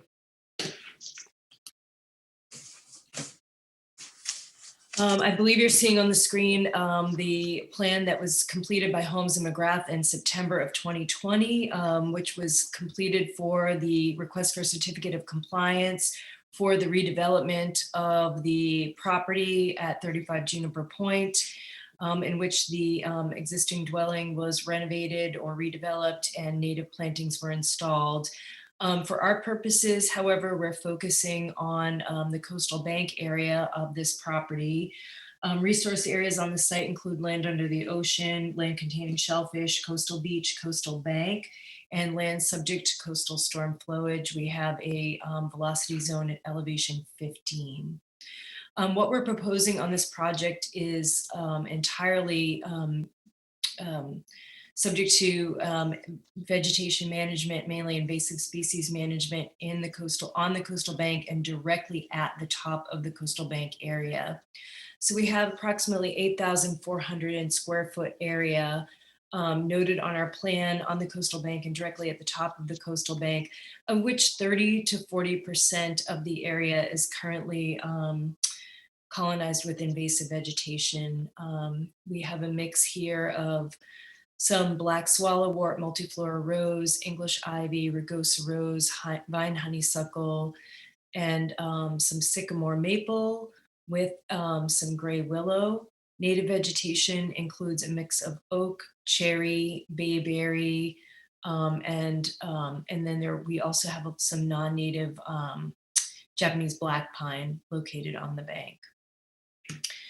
I'm going to share some photos of the bank that were taken between December 9th of 2020 and January 15th of 2021 that kind of illustrate what's happening here at the top of the coastal bank. So we have this currently existing directly at the top of coastal bank, a hedge of border privet that's been maintained at approximately 2 feet high. It's been here for quite a long period of time. And you can see that in the foreground here at the top of the coastal bank. In the background, you see a mix of oak canopy cover along with pitch pine and Japanese black pine, and we'll continue to see that. And what we're finding here is that the border privet hedge that's been maintained at the top of the coastal bank has really been feeding an infestation on the coastal bank itself. Again, we see that border privet hedge located at the top of the coastal bank, and then there's been sort of a what we generally call like a firewall in between the border privet hedge and the top of the bank, where it's been managed, mowed, or cut in order to leave a little bit of space between the two, which we're proposing to eliminate. You can see we've got some really beautiful native vegetation. There's a large beech tree in the southern portion of the property, oak and pitch pine, as well as some non-native but non-invasive Japanese black pine located throughout the coastal bank area. Again, we're looking at the canopy cover. We're looking from the top of the bank on the northern portion of the lot down the bank itself. We've got here some oak, some cherry, and a reasonable ground cover, a reasonable duff layer, but you can see in the bottom of the image the border privet, and you can see in sort of the light yellow border privet throughout. Similarly, we have here the border privet at the top of the bank, and you can see where it's spread into areas on the coastal bank itself. This is a pine located down at the toe of the bank. I'll show a picture of that from the bottom of toe of the bank looking up. Again, we see we've got some honeysuckle here, shrub honeysuckle along with border privet sort of invading areas of the coastal bank. Here we are looking from the southern portion north towards the Steamship Authority work that's being undertaken, some large border privet at the top of the coastal bank, and then some invading the bank itself. Some more images of the top of the coastal bank and the northern portion of the bank where we've got some larger border privet shrubs we're proposing to remove. These are some images from the bottom of the bank looking up towards the bank. We've got at the bottom of the bank at the toe, a lot of healthy bayberry, and there is a significant amount of rugosa rose, which is again non-native, but is not of particular concern in this area. More images of the bayberry at the toe of the bank with the rugosa rose in the foreground.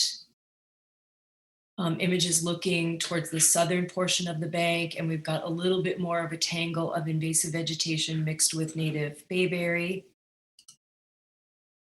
Looking down towards the area on the bank where there is the old stone boathouse, which has a exciting mythology of being an old pirates rum storage place, but apparently according to the property owners is simply an old boathouse that's been abandoned. Here we see some border privet that's just beginning to invade areas of native vegetation and non-native Japanese black pine that's not causing a particular issue on this bank. Looking at the old stone boathouse structure, it's pretty well vegetated. Again, we've got rugosa rose, we've got a mix of pines, but otherwise a healthy, stable toe of this coastal bank. And the mix of oak and bayberry and mix of native and non-native pines.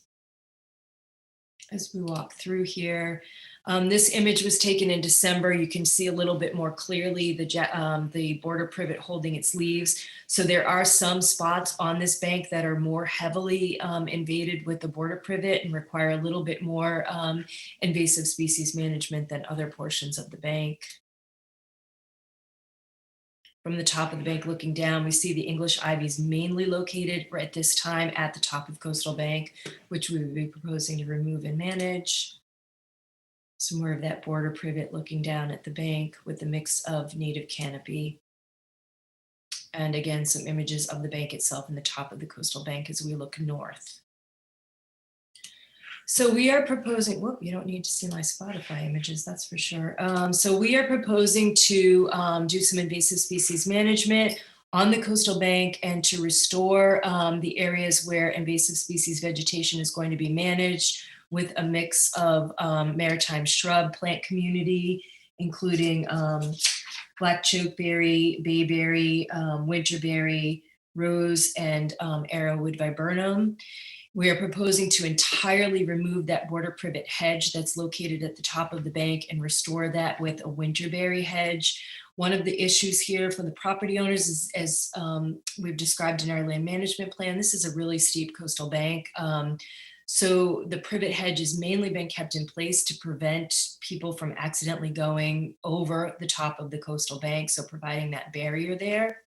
Our idea is to connect these native plantings that were done as mitigation for the redevelopment on the property with our vegetation, so we have a contiguous buffer here at the top of the bank. On the northern portion at the top of the bank, we're proposing to remove all of that border privet. We are proposing one American holly and then to replant that with arrowwood viburnum, which provides some screening vegetation as well as habitat value at the top of the bank, and to connect this in with this native planting that's been completed. There is currently the large beech tree on the southern portion, the bench that the property owners would like to remain open. So we would allow some access to that bench area, but otherwise that area would be restored with winterberry holly. So after the initial invasive species management, which will be done entirely by hand because of the steepness and the access issues, there's currently no access down this bank to the coastal beach. So We will be using a walk behind skid steer with a winch system that will be used as we cut and treat the invasive vegetation. It will be winched up the bank and then removed out through the southern portion of the area to a brush can that will be located in the driveway. And then the bank will be restored with 194 native shrubs and 4 trees, including Amelanchier and the American holly. There's a pretty significant amount of canopy to remain on this bank. We are not proposing to remove any of the non-invasive plants, including the Japanese black pine would remain, and of course all oak and pitch pine that are on the bank will remain in place. And these trees have been located by Holmes and McGrath and are showing here throughout the bank on the plan. So with that, I'm happy to answer any questions about the plan itself. Excellent. Thank you, Teresa. You can stop sharing if you would, Okay. please. Thanks. Thank you. All right. First up, is Courtney back? He is not. No, Courtney's not back yet. And you want to start? Yeah, thank you for the photos, Teresa. I think it's really helpful since most of the board couldn't get down that bank. Yeah. So couple of just things. You said about 30 to 40% of that coastal bank is invasive with that Yeah. border privet. Yeah, I think we've got, again, we're also looking at this in different layers. So we've got a decent ground and duff layer here. We've got a good canopy layer, and then we've got some good native shrubs in here. So we're really looking to augment the shrub layer in this Okay. particular case. So like when I did like 35%, it came out to like 2,800 square feet. So you're Yeah, about proposing that. about So 190 shrubs, but most of those are the winterberry, well, 53 of those are the winterberry holly that you're making that more of that hedgerow with. correct. Now, is your client aware of the full and mature form of winterberry holly? They are aware of that, yes. And They are. so, yeah, they are aware of that. And they're actually, the goal here, again, they've had, my understanding is they've come to you before you with a Vista pruning permit in the past through an This will RDA. not be subject to that Vista pruning permit. Understood, but the goal here is not Vista management. The goal here is, the concern is stabilization. And right now this bank is really stable. I have no concerns about stability on this bank whatsoever. Toe is stable. I mean, we've got a really rocky coastal beach. So the goal here again is full stabilization. I just know what's been historically done on the property. And Yes. I want to make sure that they understand that these plants are going to have to be able to grow in their full immature form, and they are not going to be managed like that privet hedge is. They do understand that, Okay. yes. Okay. So again, about 53 of those plants is that winterberry holly hedge. So that leaves you about 140. Do you think that's enough coverage for? I do. What I understood, you're gonna leave the Rosa rugosa, right? We You're gonna leave- we are leaving the Rosa rugosa Okay. at the toe of the bank. It's really not a concern here, like it may be in other places. Okay. Yeah. So do you feel that 140 proposed shrubs is enough to augment that, or would you add more if you felt necessary when you're We in would that? definitely add more if we felt it was necessary, but I feel pretty comfortable that 140 shrubs is going to augment that shrub layer. Okay. Again, we're not proposing to remove any canopy layer, and you could see from the images, there are areas where the border privet is much more pervasive than in other areas. So we're really focusing on the border privet. One, the concern that I have, and I have to admit that I was introduced to this site in December, and so I'm seeing signs of black swallowwort infestation, but I haven't actually had the opportunity to see the black swallowwort during its growth period. We'll manage it, but that's one of those species that we're going to be chasing after forever. So, yeah. Okay. I think that's all the comments I had, Mr. Chairman. Was kind of concerned with the number of plants. But if Teresa says, that they'll put more in, Because you definitely don't want bare areas on this No, bank. we do not want bare areas of the bank. And what I should note is that we're in areas where we are removing the invasive vegetation, we will be seeding and blanketing. So we'll make sure that this is entirely stable. It's a really challenging bank because it's really steep and there's no access and there's a lot of canopy trees. Yeah, there is. Yeah. That'll be fun. I climbed down up and down it a couple of times and it's doable, but it's it's tough. Okay. Anything to, Mr. Newton? The only thing I would say is, or ask, is how comfortable you are with the restabilization of that bank. You said it's already very stable, so to go in there and manage it the way that you're proposing to do it, it's important to be able to reestablish that, but you've already described some of the methods that you would use. Yeah, this will be completely hand cut. So what we'll be doing is getting down there on the bank, hand cutting, treating the stumps of the border privet so there'll be no root disturbance whatsoever. And then we'll be tying up the vegetation as we cut it and winch it up. Yeah, it's a fairly labor intensive project in this particular case. All right, thank you. That's all I have, Mr. Chairman. All right.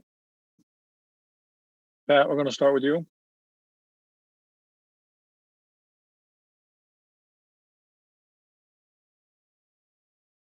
Did you say Pat? Yes, I did. Yes. I'm going in and out. I have no questions or comments. Thank you. All right. Peter? No questions or comments. All right. Steve? No questions, Mr. Chairman. All right. Betsy? I don't have any questions. My only comment is that's a really steep bank.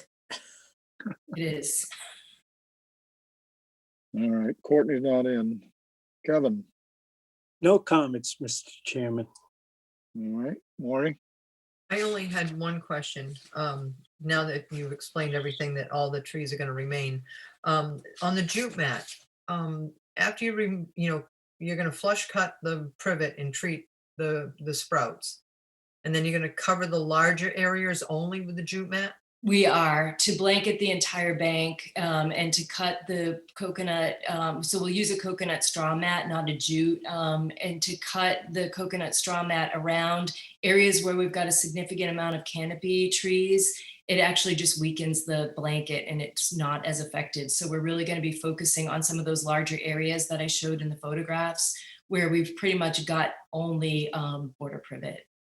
And then are those areas where you're going to be planting the new shrubs? Yes, correct. So you're going to be digging out the privet roots? We're going to be planting in and around. So if you saw some of the images there, the privet are, sort of infesting the area, but it's not a blanket of privet at this point. So the privet will be cut, it'll be treated, and then we'll be planting within and sort of around the root system. So you put the cocoa mat down, pull it back and plant inside it? So actually what we'll do, so we'll seed, we'll blanket, we'll do follow-up management for 1 year. So let's say, for instance, we start this project in another month from now. So we'll be waiting and then we'd be replanting woody vegetation in spring of 2022. Okay. I'm just really concerned because I know, they are invasives, but it's a stable bank. Right. So yeah. And for you to start, denuding areas of it, and you're saying now you're not going to plant till 2022, you have winter storms. Now you just have, you have nothing there.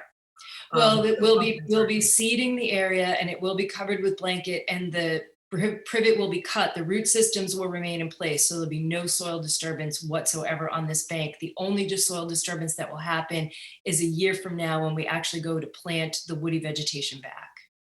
That'll be the major soil disturbance. And the size of the trees that you're planting on the coastal bank, how big are the? So we're doing our amelanchiers, we're proposing at a 7-gallon size. So they're going to be, they'll be the largest plant that we're looking at. We are proposing a 7 to 8 foot American holly at the top of the bank. So on the flat area, we're removing the large border privet, and that's mainly to provide some additional screening. And then the vegetation that we're planting, the winterberry holly will go in at 3-gallon size.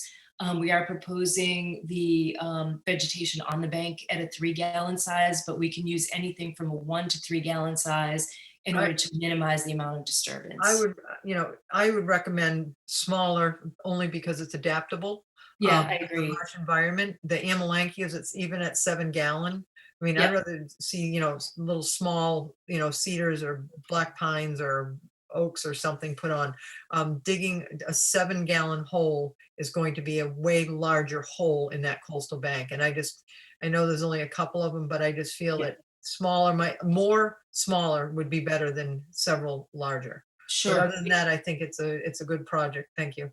And they might want to put a fence up if they're worried about falling off. Yeah, well, you might have noticed, and I did discuss with them because of access, they have a puppy. And so they recently put a temporary, like a garden fence, a chicken wire kind of fence at the top of the bank. And I did ask them to pull that back so you'd have some access. So there's definitely concerns about people going over that bank. I agree. Okay, good project. Thank you. Thanks. Thank you, Maury. Courtney, how much of this did you get? Not much, so keep me out of this one. You're out, Court. Duly noted. All right, Jen, is there anything in the public chat function? No public chat, Mr. Chairman. Betsy, can you take Courtney off the quorum on this one? Courtney's already been crossed off. No. Sorry, Courtney. Even before he left. Sounds pretty serious. He was gone. He got crossed off. He came back. I didn't uncross him. All right, So I'll Thank you, make a Beth. motion. I'll make a motion to close the hearing and take it under advisement. Carlo Hawk, second. okay, we have a motion and a second to close this hearing. I'm gonna take the vote if there's no further questions or comments. All right, Betsy, Wait a second.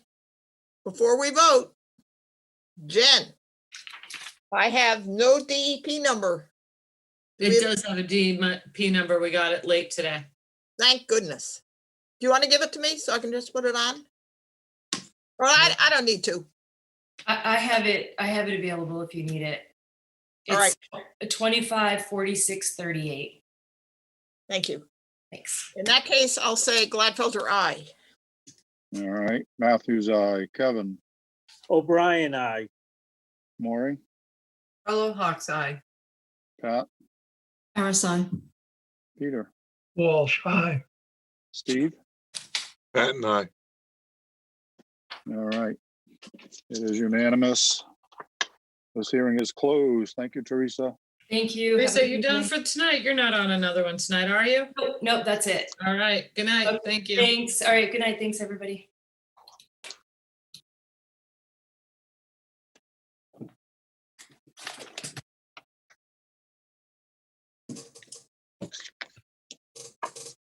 All right, next up, continued hearings under notice of intent. First up, T.I. Campbell, 147 Bay Road, North Falmouth, Mass. For permission to reconstruct an existing licensed timber pier, ramp, and float. Ben, Yes, Mr. Chairman, I believe I just promoted up Jeff Ryder. Hello. Hi, Jeff. How are you? We can hear you, but we can't see you. Start video or no? Is that it? Yep, start your video. Oh, there we go. There you are. Hello. Hey, Jeff, is there anybody else you want me to promote up for this or not? Nobody else. No. Just you? Okay. You all set? So Yes. during Whenever the you're last, ready. pardon me? Whenever you're ready. Oh, yeah. Thank you. So at the last hearing, we talked about the design and so forth. And I think the commission, liked what we were coming up with here. But we do have some revisions to talk about, and they're in the left side, right side of the plan under revisions. And there's basically three things we did. We took off the access steps that went into the salt marsh. A couple of you didn't care for those, so those are gone for the moment, but we would like to perhaps revisit that at a later date when we get the dock built, where we would like to put some steps away from the marsh, just so we can get off the pier. We also reduced the area of the of the dock itself, the entire pier, ramp, and float, by only 3 feet. We were just over that on the last design, so we took off 3 square feet to match that at 157. We reduced the width of the dock from 4 feet, this is on the decking, to 3.3 feet. And that'll work out well with your regulations, or not yours, but DMF's new regulation of 1.5 to 1 for your width of your dock and height, and width and height. So now we're at 5 feet clearance at 3.3 feet wide. The commission also asked for a shellfish report. We hired CR Environmental to do that. I think it's a nice report. If you did get a copy of it, I think everybody got a copy. I mean, it just went right through everything. A nice introduction, methods, current use of the site, shellfish results, discussion, final paragraph, and then went into the tables. And one thing I want you to look at some point here is the figure 1 in the report, which is pretty unique. So this channel has quite a few shellfish, as you can see by the colors on the figure 1. Are you going to share the screen? But also, pardon me? You're not sharing the screen, so the public, I don't think, can see it. I don't have my plan, but I did ask if we could have it. No, I'll get it. I'm I have sorry mine. about that. Sorry about that, Jeff. I forgot I was supposed to grab the plan from you. Give me 1 second. Sorry about Sorry to that. interrupt, but I just. No, it's, Yeah, I yeah, understand.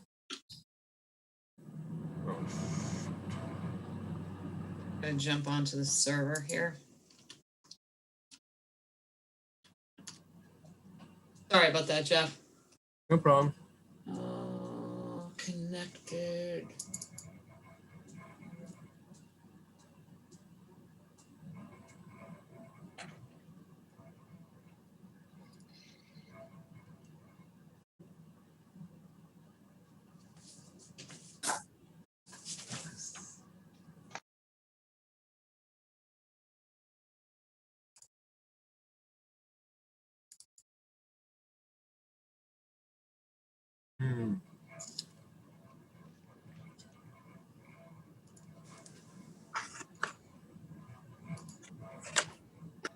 There you go, guys. Sorry about that. Can everybody see that? Yes. I appreciate it. Thank you. No, not a problem, Jeff. You want it a little larger, guys? Yes, please. How's that? Larger? Yes. That's good. There you go. All right, Jeff, go ahead. All Sorry about right, that, so the commission asked for a shellfish survey. I did mention, I guess it's been over a month now, that we had plenty of shellfish there, but where the dock is located in the terminus float, there's no shellfish if you look at figure 1.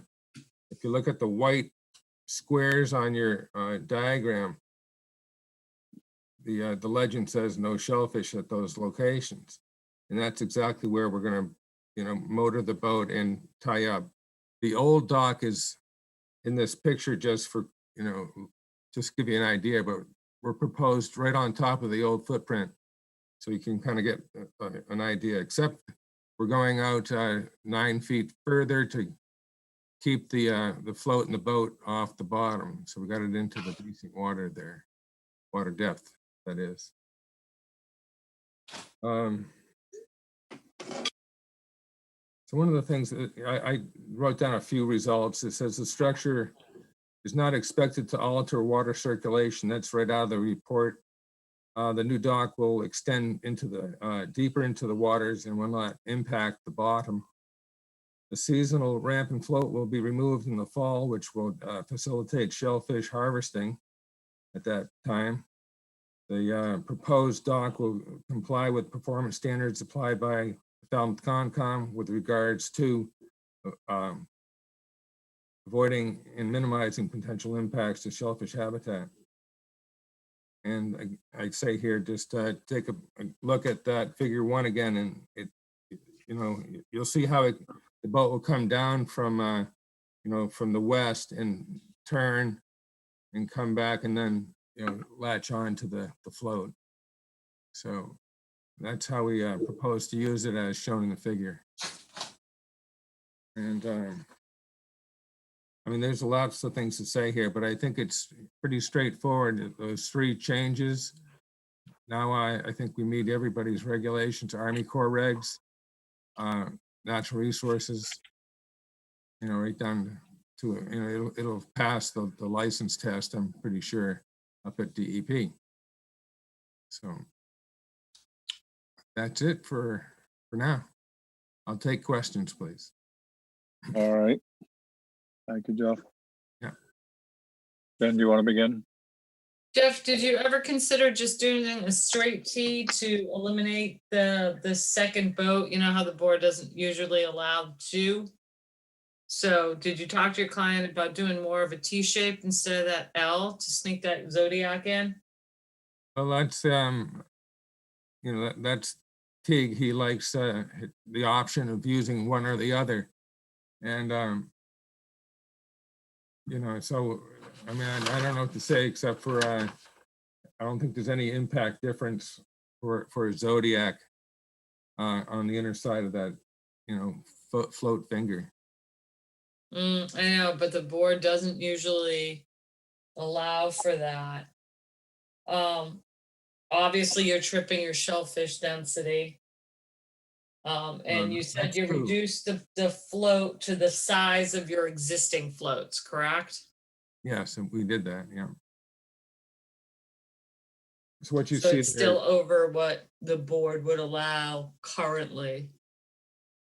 well, it's licensed for the 157 square foot of float. So I was hoping to, you know, You're hoping to retain that, okay. yeah. I mean, the staff's kind of concerned with the shellfish. Well, I know that they're there, and I, you know, disclosed that day 1. Oh, absolutely, Jeff. And, You kind of fought us on it. You didn't want to do the shellfish survey. I just know. Now that- I know I why. was gonna say, I'm not trying to start anything. you No, know, I know. Better design than what's there today. It'll keep off the bottom, you know. I mean, 7 days a it week, is you know, getting it into 24/7. deeper water. I am concerned with the second boat. In the past, the board has allowed, how do I say this? In the past, the board has allowed this square footage, when they're rebuilding a dock, allowed that licensed square footage in floats, meaning that 157. I think Commissioner Harris did make the point that this is actually, I mean, you're not rebuilding it in kind, it actually is a quite different dock than what's out there. So I think that's a concern of the commissions and might be a bit problematic, but that's all we have, Mr. Chairman. I mean, Jeff did what we asked him to do.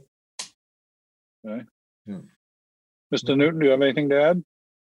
Pardon me? Not, Mr. Chairman. Thank you. All right.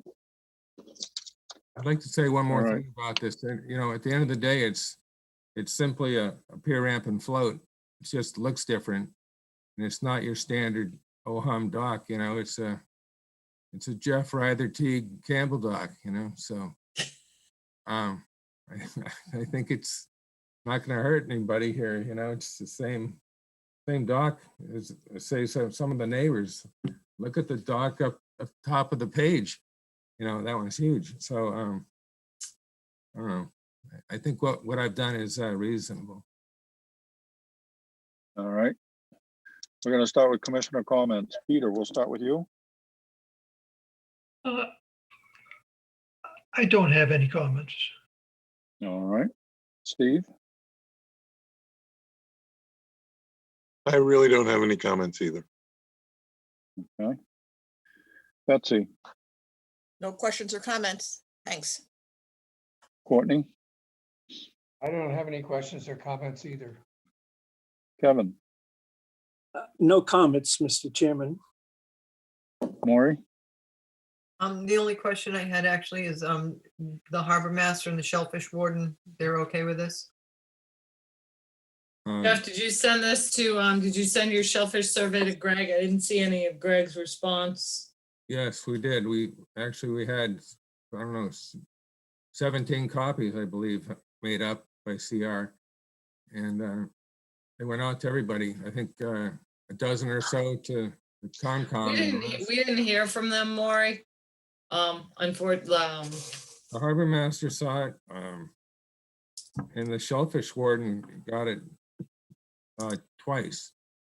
I think 2 copies of this thing went there. we don't have their comments, Maury. All right, I'm just concerned, I'm looking how them moving that dock out has narrowed that channel. So now where people used to go through where it was deep water, now it's not. So if you have a bigger boat further up, you're in deep trouble, because you just got put in 3 foot of water. There's no 3 foot of The water. turbidity- I don't know where you're reading that, Maury, Well, but if you look at the boat where you show the mooring field, and then yeah. to the other side of the shoreline. Now that boat's there, that where they used to go is where the boat is basically shown on the plan. I see what I Maury's just saying. felt I mean, it's not in the conservation's, it will cause turbidity because, if boats are scouring out Basically, water. that's basically 4 foot of water there. And that's that mean low water. So it's also, if you look at it during high tide, you get 4.5 more feet there. So Right, and I'm with Jen, we don't usually allow a non-T dock, because what happens is everybody starts using the insides of them, and that's, you're trying to tell us you're staying away from the shellfish, and here you are, you're putting a boat on the inside. So I think the improvement from the old dock is there, but it still is a concern without, me seeing something from the shellfish warden and the, but other than that, no questions. No questions, thank you. All right. Jen, is there anything in the public chat function? Just trying to see how many boats are up there. Nothing in the public chat. What is this, Bay Road Extension? I'll make a motion to close the hearing and take it under advisement. Patton, second. All right. We have a motion and a second to close this hearing. Are there any other comments or questions? All right, I'm taking the vote. Betsy, Gladfilter, aye. Courtney, Bird, aye. Matthews, aye. Kevin, O'Brien, aye. Maury, Hello, Hawk's Eye. Pat, Harris, aye. Peter, Walsh, aye. Steve. Patton, aye. It is unanimous. We have closed this hearing. Thank you, Mr. Ryder. yes, very good. Thank you. It's gonna be a tight channel. Hi, Jeff. Pardon me. Good night. Yes. Good night, Jeff. See ya. You're not on again, are you? Nope. We're No. gonna remove you now. Good night, Jeff. Take it easy. Leaving the meeting. Okay. Open mic, careful what we say. Next up, Cindy Coates, trustee, the 187 Penzance Road Trust, 187 Penzance Road, Woods Hole, Mass. For permission to construct and maintain a 4-foot by 127-foot timber walkway with steps and lighting to create a 6 by 200-foot gravel path, to install an aeration system and subsurface electric lines for pond restoration, to install an E1 pump and force main to connect the workshop building to the existing system, to remove 9 trees and plant 27 trees, to relocate and install 2,390 square feet of mitigation plantings under order of conditions 25, 21, 80, and all associated clearing, excavation, grading, and landscaping. Jen, I've promoted Tim Santos and Seth Wilkinson up to present their project. Good evening. For the record, Tim Santos from Holmes and McGrath. Also with me this evening is Seth Wilkinson from Wilkinson Ecological Design. I'm going to share my screen if you don't mind. please do. So the project was before you, I believe back in December originally, and then it was kind of continued to February and March, and been continued again till tonight for revised plans and to address some of the staking concerns in the field. So I'm going to go over the revisions that were made to the plan on our end and then turn it over to Seth so he can talk about the land management plan, about the mitigation plantings and the restoration plantings. So one of the main revisions to the plan was the removal of the boardwalk and the aeration system over the existing pond in the northwestern portion of the property. We also removed the utilities that were coming down to this pond. We do now have proposed mitigation and restoration plantings to the west and northwest of the pond shown here, and Seth will talk more about that under his land management plan in a few. So out on the main area of the property, we have a portion of restoration and mitigation plantings along the southeast portion of the peninsula, as well as relocated trees. The 27 trees were kind of clustered in this area previously, and they've been spread out and dispersed along the southeastern portion of the peninsula in accordance with Seth's plans.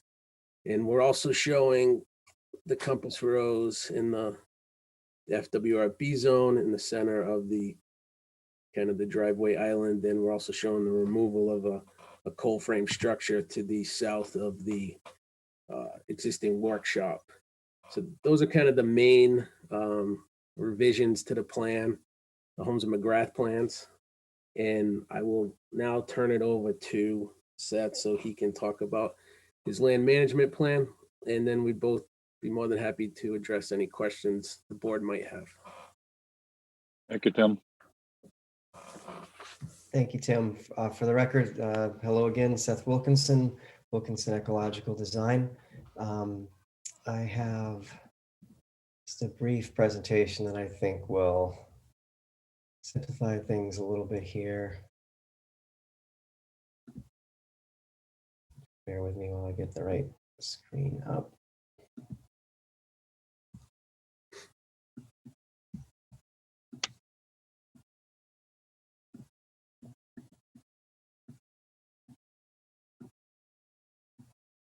Okay, let's see. All right, seeing purple and aquamarine, hopefully. Yes. Okay, great. Thank you.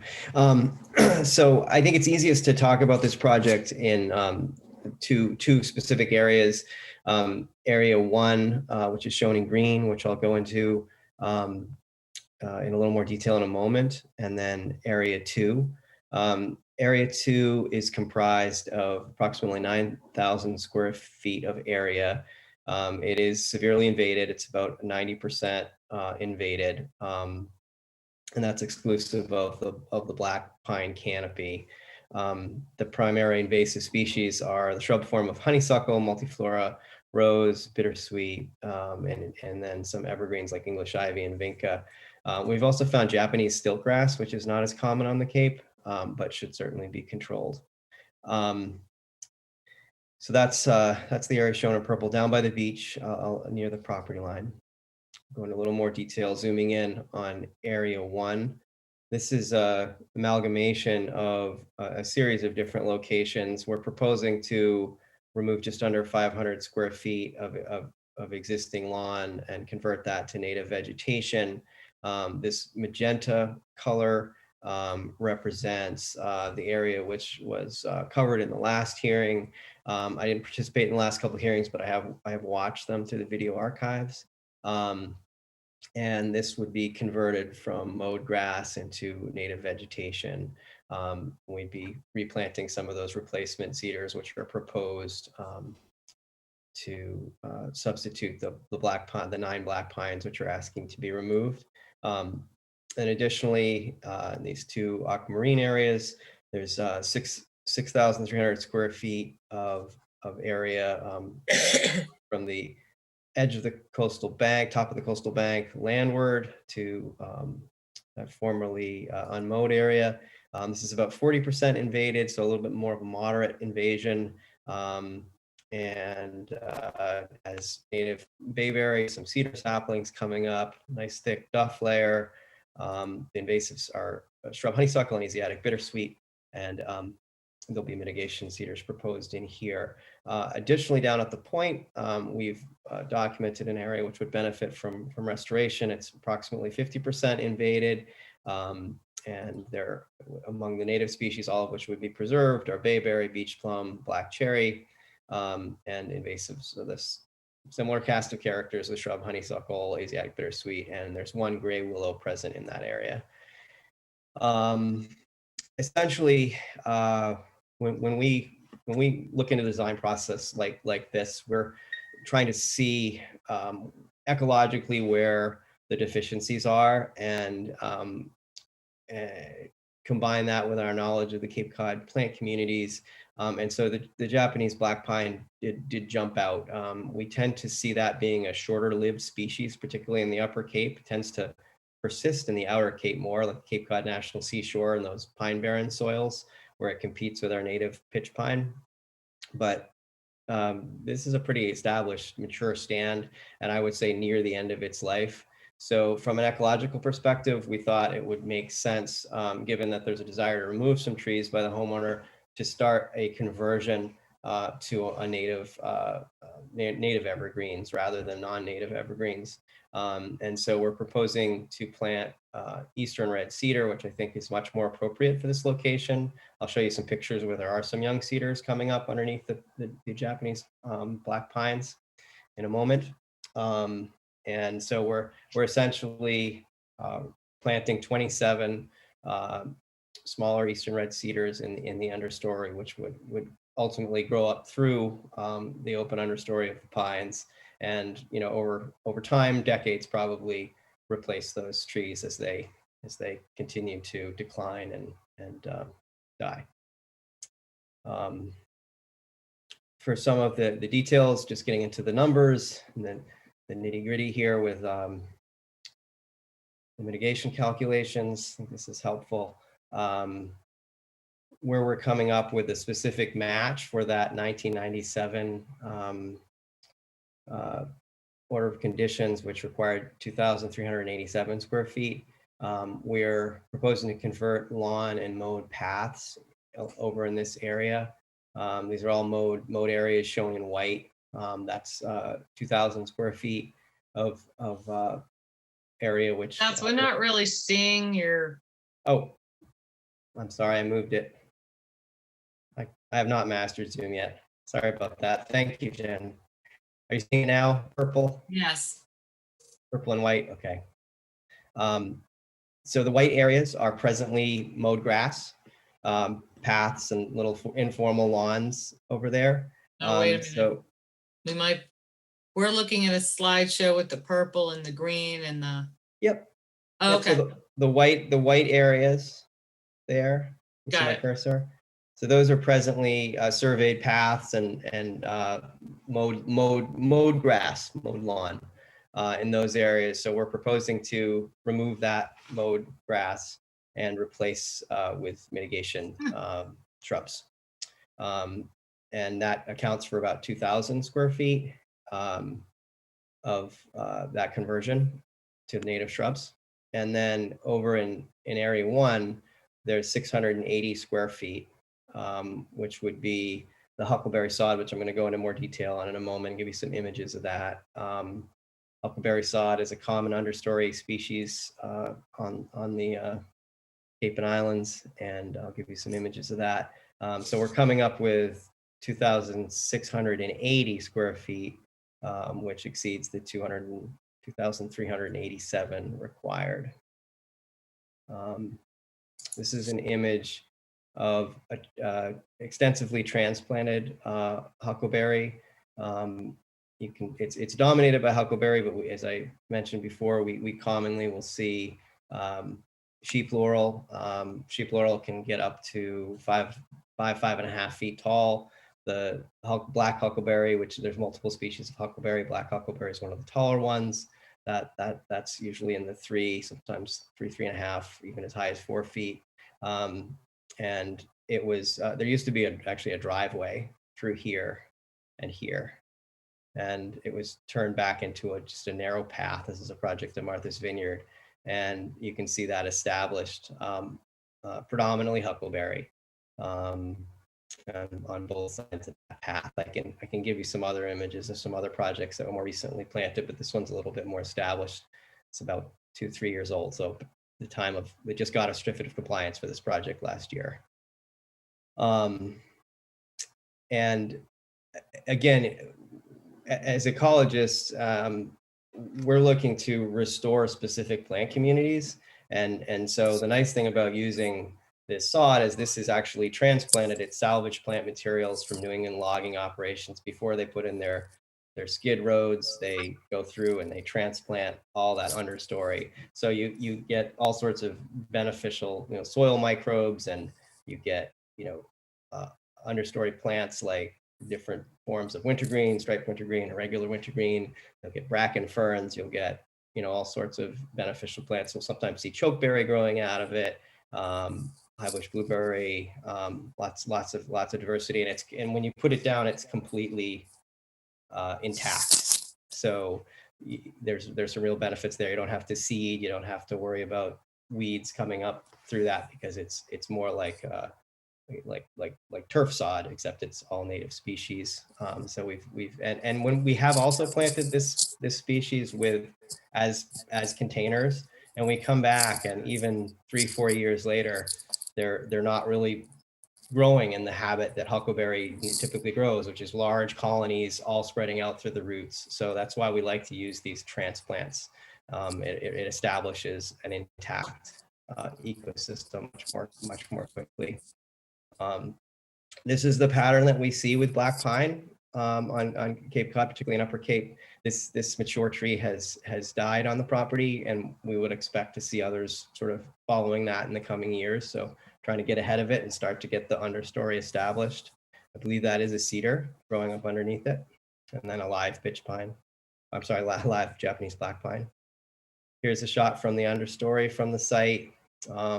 This was in that magenta colored area on the earlier slide, and these are young cedars. They could use a little bit more sunlight. These just came up naturally. We chose areas with a little more sunlight, but they're persisting, and they will do much better as those canopies start to open up as the Japanese black pine declines. It's just an image that's sometimes helpful. The locations of the trees are staked. You can see we tried to position light gaps and also enough room from the other trunks. And this is the extent of the restoration from turf lawn to native species. So hopefully those images were helpful for that. So I'll stop sharing, and happy to answer questions the commission might have. Thank you, Jeff. Jen, you want to begin? Yes, let's start with Tim. Tim, we're gonna need a revised plan. We got very late today. Peter, I think we got what you were looking for. We got a schematic cross-section of the path. It does say grass path. Tim, the plan that we have from Homes on McGrath still has gravel on it. So we'll need a revised plan. And is the lighting still going in there? There's no lighting. Okay, so the lighting's gone. Correct. And because you can't bring your amphibious machine in, you'll be using a bigger machine, so you have to clear 7 feet in order to make the 6-foot wide path? So they plan on using a lull to bring some of those, the plantings and trees and shrubs down to the area. I guess I'm trying to think, for the area west of the pond. So the lull needs a 7-foot wide clearing in order to get the proposed plantings and shrubs down there. So initially there'll be a 7-foot wide clearing done. And then when it's all said and done, the finalized path will be 6 feet wide, and that extra foot will be planted back in. Why do they need such a big machine to bring those small plants down there? That's what I was told, that they needed a lull to get it down there. Okay, no, I'm just curious. So we'll need a revised plan from you, and then you provided the construction methodology, which I'm not sure who wrote that, but there's some questions I have on that about the grading of the path and everything like that. So I might need some more detail on that. It was fairly simple. And I went out and walked that site today, and I was kind of like, how are they going to construct this? So I think we're going to need a little bit more detail on the construction of that path. Okay, that's not a problem. Okay. Seth, you haven't convinced me about the huckleberry sod, and I have been looking into it. I think I found the manufacturer you're using too, because it has the huckleberry sheep laurel mix. But I do need you to provide the same information I had asked last week on the different project. Each area is the percent invasive, and then a detail on this sod, spec on this sod that you're proposing. So I have a question. So you're doing invasive species management, and you said your last schematic that the 2,000 square feet over by the pond, that's what you were using. So that's part of your invasive species management. But then you also said that that's where you're putting the shrubs that were required in the old order of conditions, at 2,387 square feet of shrubs. And Tim can probably tell you that the board usually does not allow the removal of invasive, so you can put your mitigation there. This mitigation should have gone in 20-something years ago. And it was supposed to be along the back of the house, because it was mitigation for the installation of that coastal bank. So that should have been installed, and removing, I mean, I'm all for the removal of the invasives and the replanting, but not supplementing that replanting with required mitigation from a prior project. And can I correct that? That's actually not accurate. I thought that's okay. Yeah, I'm sorry. You're just seeing that breakdown tonight, so I understand. But the area shown in purple is 9,000 square feet. We pulled. Can you bring that schematic back up for me? Yeah, absolutely. Thank you. Here it comes. So I can zoom in a little bit here too. So, whoops. So this area shown in purple. Yeah. Is the total area is 9,000 square feet. These white callouts are where there are presently mown turf paths, mown grass areas. So we excerpted the 2,000 square feet out of the larger 9,000 square foot area. The overall what I would call restoration is extensive. It's 6,300 square feet in this area. It's 2,600 square feet here. We're not counting any of this as for any of that mitigation. Okay. So Okay, It's- no, I get it's that just the- thing. It's just the grass areas down that are within that okay. 9,000 square feet. Well, I'm getting there. Of the, so you got your two paths, right? So the planting requirements, are pretty stringent in Falmouth, and you're proposing. So in your plant list over here, you have 53 shrubs, not counting your huckleberry sod. And of those 53 shrubs, some of them are going over to the smaller planting area over by the white pine, the black pine grove, and then some of them are going over here. And I don't think that's appropriate mitigation for that past order. You're only going to be putting like 20 or 30 shrubs over there, and that is not enough to mitigate for that construction of that seawall. It's just not enough. So I'd like you to look into that, because I'm going to be a real stickler about the mitigation for that seawall. Also, where's your poison sumac? That would be down in the wetland area, so it would be within the purple. Typically is where we find. Can we go back to the purple? Sorry, Seth. Because I was sure. out there looking for it today, and I couldn't find it. So the screen that I have up is showing in the purple. Is that? No, what I you're have a seeing? black screen, Seth. Okay, yeah, I'm having trouble sharing. I've tried it a couple times. Let me see if I can't But bring it's- it. it's up. down But around I the might pond. not have the same that you do.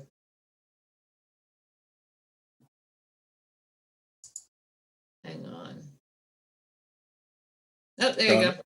Yep, you got So it, Seth. it would be, yeah, closer to the open water. It's very dense in there. It would be hard to find. We could certainly, carefully flag it.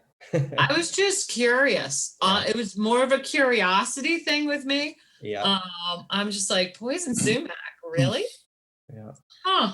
I'd like to go check that out. And I'm like, I'm walking all around. I'm like, I can't find it. Oh, I knew it was in the wetland because there couldn't be anywhere else, but. Every time I mean, think you of poison have- sumac, I But think your of land time. management plan said that you're going to be treating it where it can become, where humans can come in contact with it. So I was just kind of curious at how close it was to this path area you had. So please don't treat the poison sumac. Leave it alone. Okay.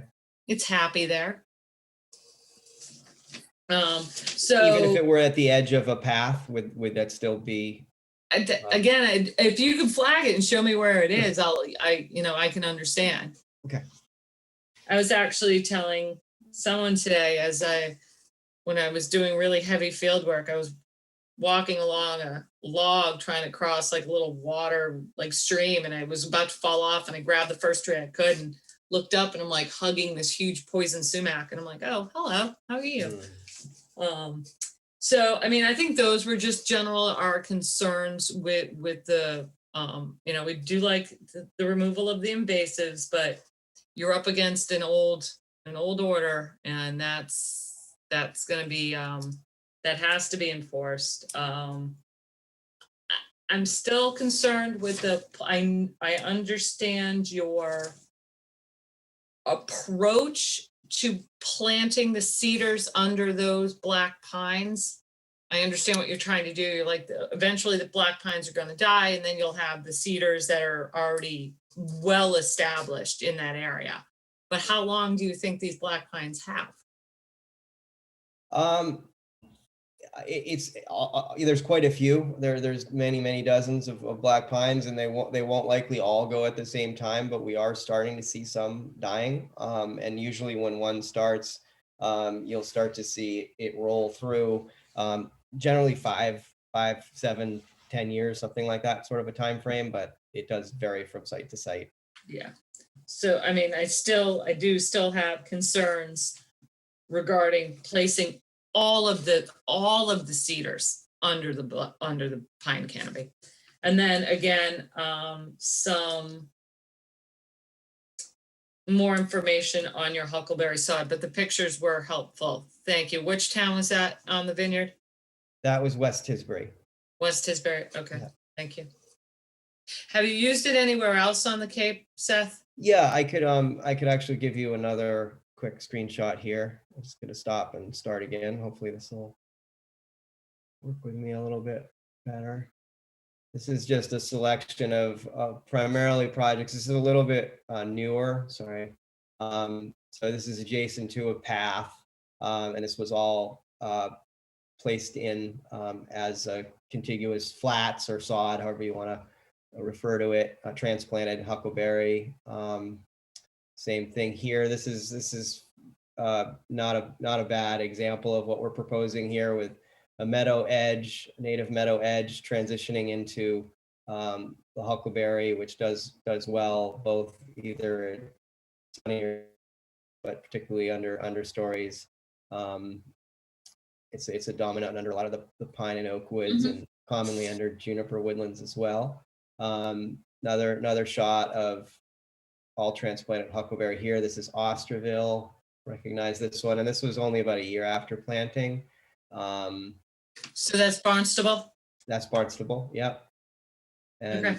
yeah, I'm sure Darcy would be happy to speak with you about that. I know Maria. No, is- yeah, that's why I'm asking. I'm gonna Yeah, reach out to Mar- the agent, see what Maria, their, yeah, Maria how was they feel about just it. out at the site. The one in West Tisbury was transplanted by the landscaper, and it was moved from one part of the site to another.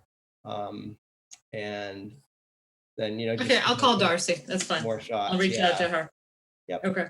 There And it is, I- getting a little taller in this shot. I think that's also in Osterville. And Okay. that's the last shot.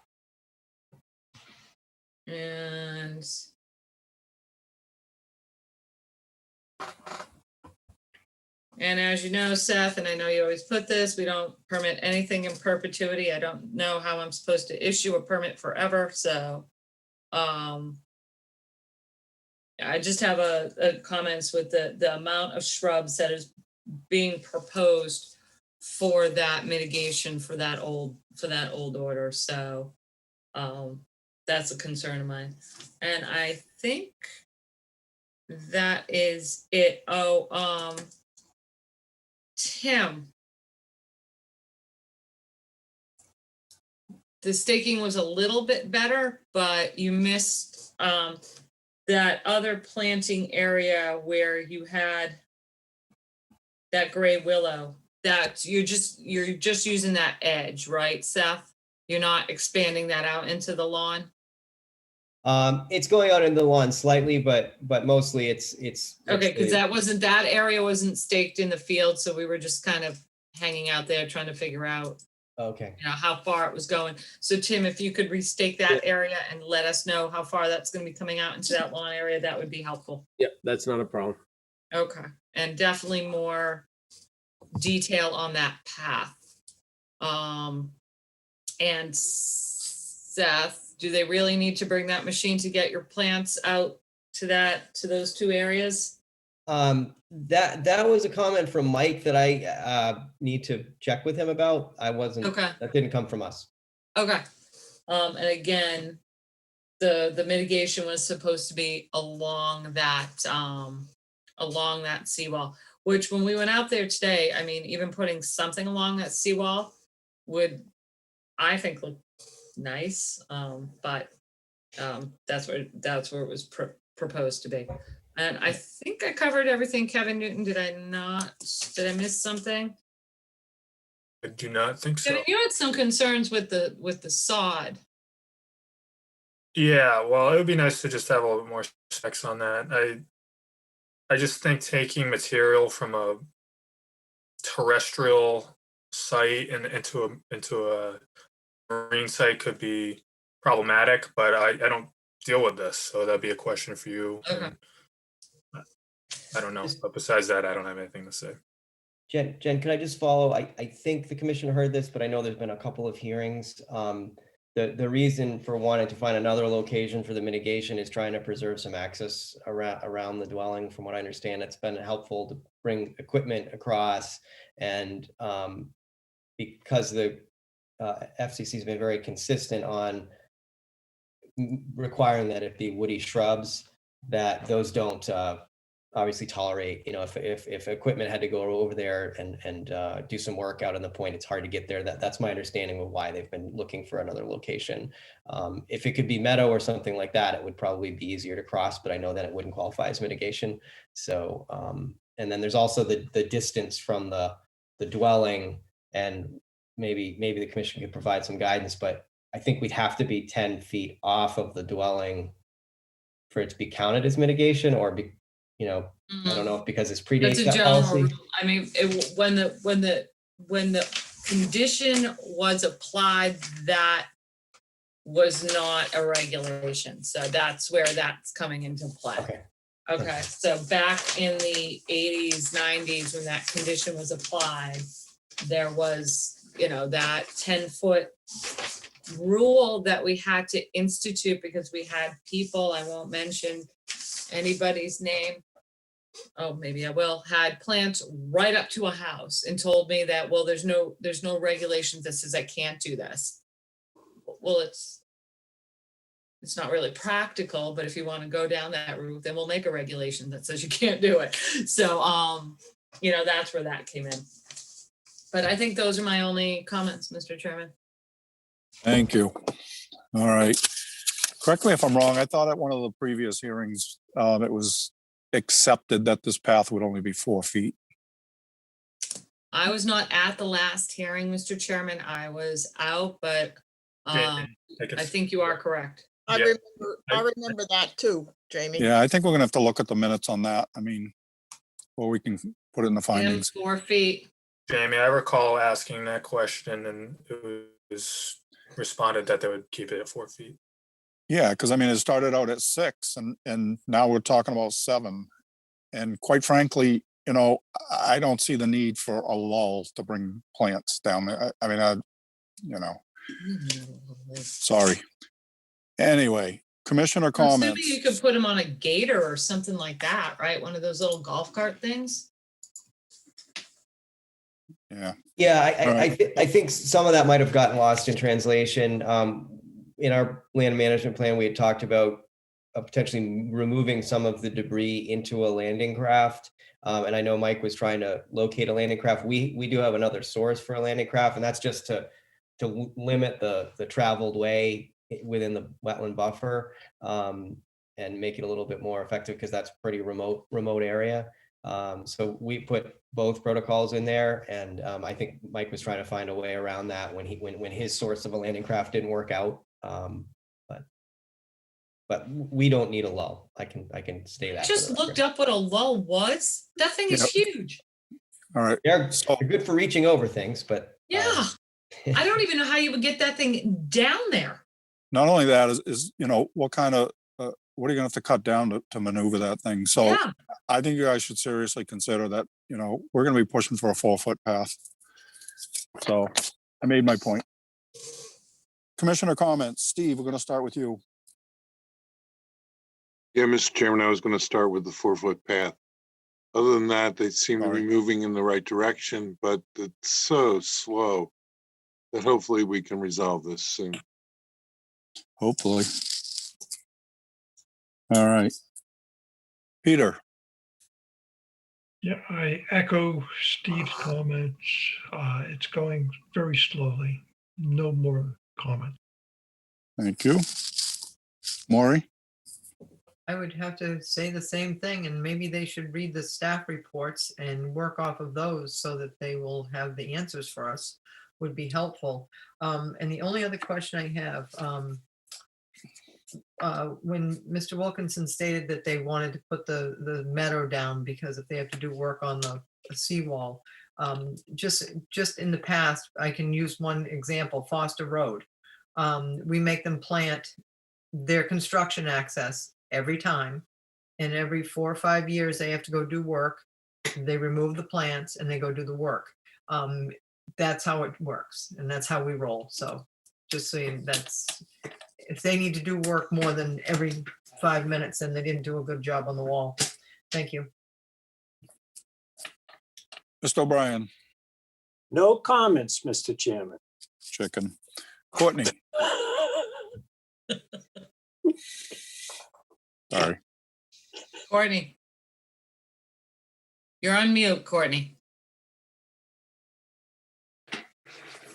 My, Still, I don't have anything significant to add to some of the expressions of a little frustration about the length of time this takes.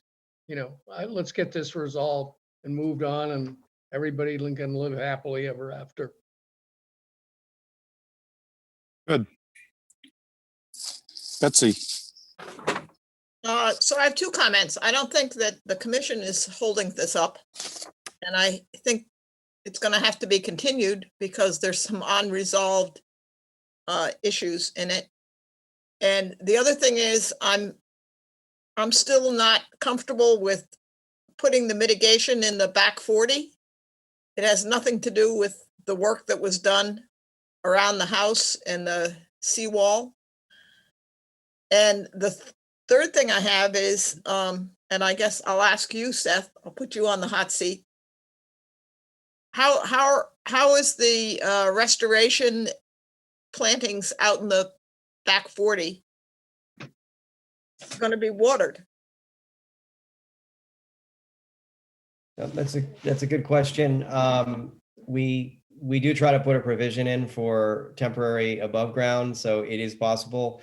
We haven't gotten to that level yet that you could, pipe a temporary line over the surface from the dwelling. We have done that before. It's a long run. Sometimes it's more economical to just bring the water out in a cart.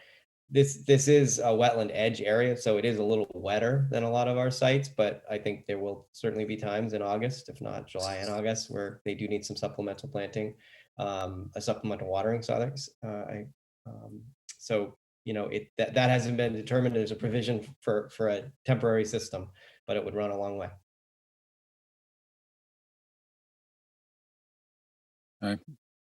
Betsy, anything else? No, that's all I have. Thanks, Jamie. Thank you. All right. Jen, anything in the public chat function? yes, Mr. Chairman, this is from Arlene Wilson, and you did get some submittals from her. The path protocol is much more involved than necessary, speaks to pulling stumps and leveling, which are not reflected in the plans or section drawings. It also says grass will be maintained for a year after installation. It conflicts with use as access for small machine, and there's no discussion of allowing the path to grow back in. So I think Arlene's concerns regarding the path methodology are similar to the staff's, that to construct the path that you're proposing out there is going to take a lot more than the 12 bullet items that were provided. So I think we need a little bit more information. You want the path to be reduced to 4-foot grass path. Tim, you got to eliminate that electrical line and the gravel path from your plan. Seth has to look at the mitigation, and staff is going to say, the mitigation has to be bumped up a lot. So, And location. that's it, I think. Oh, and then the location, the mitigation, you've heard some commissioners have some concerns with the location of that mitigation. So I would suggest you relook at that. Oh, and then Tim, staking on that other little invasive management area. So I Jamie, think that covers it. Jamie, I have one more comment. Okay. And that is my recollection, and correct me if somebody has a different recollection, but that the reason where the mitigation was supposed to have gone in 15 years ago wasn't put in was because at the time they needed that as access for something for the Coast Guard, but that access is no longer needed. I mean, the Coast Guard doesn't have anything out at the point. And so I know, Seth, you were saying something, or maybe it was Tim, something about you couldn't plant there because you needed access. But what Mike McGrath told us either the last time or the time before was that that's why it wasn't planted initially, because you needed access for somebody to get out there but now that whatever that project is no longer, that isn't a reason anymore. All right. Tim, what are you thinking? Well, I think, I'm just trying to think as far as how much time Seth and our office would need. So I would probably say at least the 28th, but I can hear from the board that you don't want to continue it after that. So I would like to put this to bed too. So Seth, how much time do you think we need to go back and forth? When's the next available hearing? I'm It's assuming that available. is going to say the 28th, correct? That's certainly enough time. Yeah, I mean, it's the 21st or the 28th. Let's see, I got continued Willis. Honjo shouldn't be that bad. Like a park. Oh, we could do the 21st, but that plan would have to be in on the 14th, and that doesn't give us a whole lot of time to go back and forth. So why don't you try with the 28th? I would agree with that because I'd rather not have to come to a hearing. No, and I'd be happy to jump on a Zoom call and Yeah. review any preliminary plans. In fact, I'd prefer to do that before you submit them.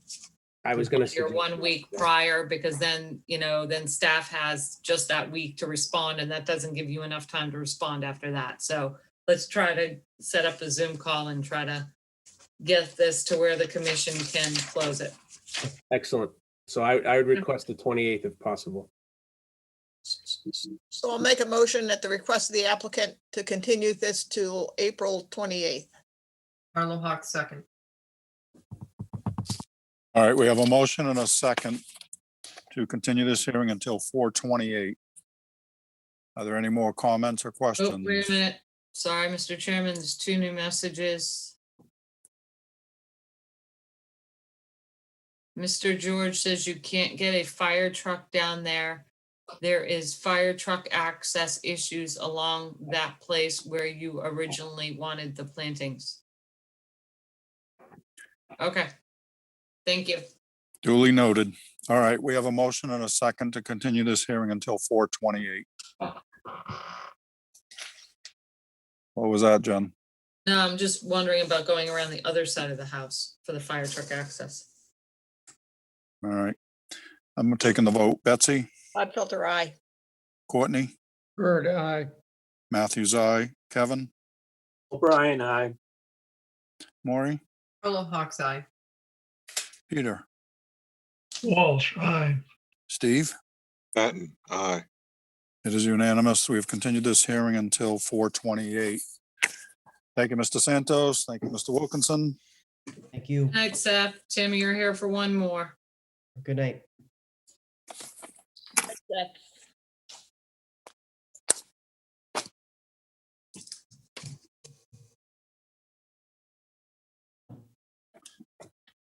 Next up, requests to amend an existing order of conditions.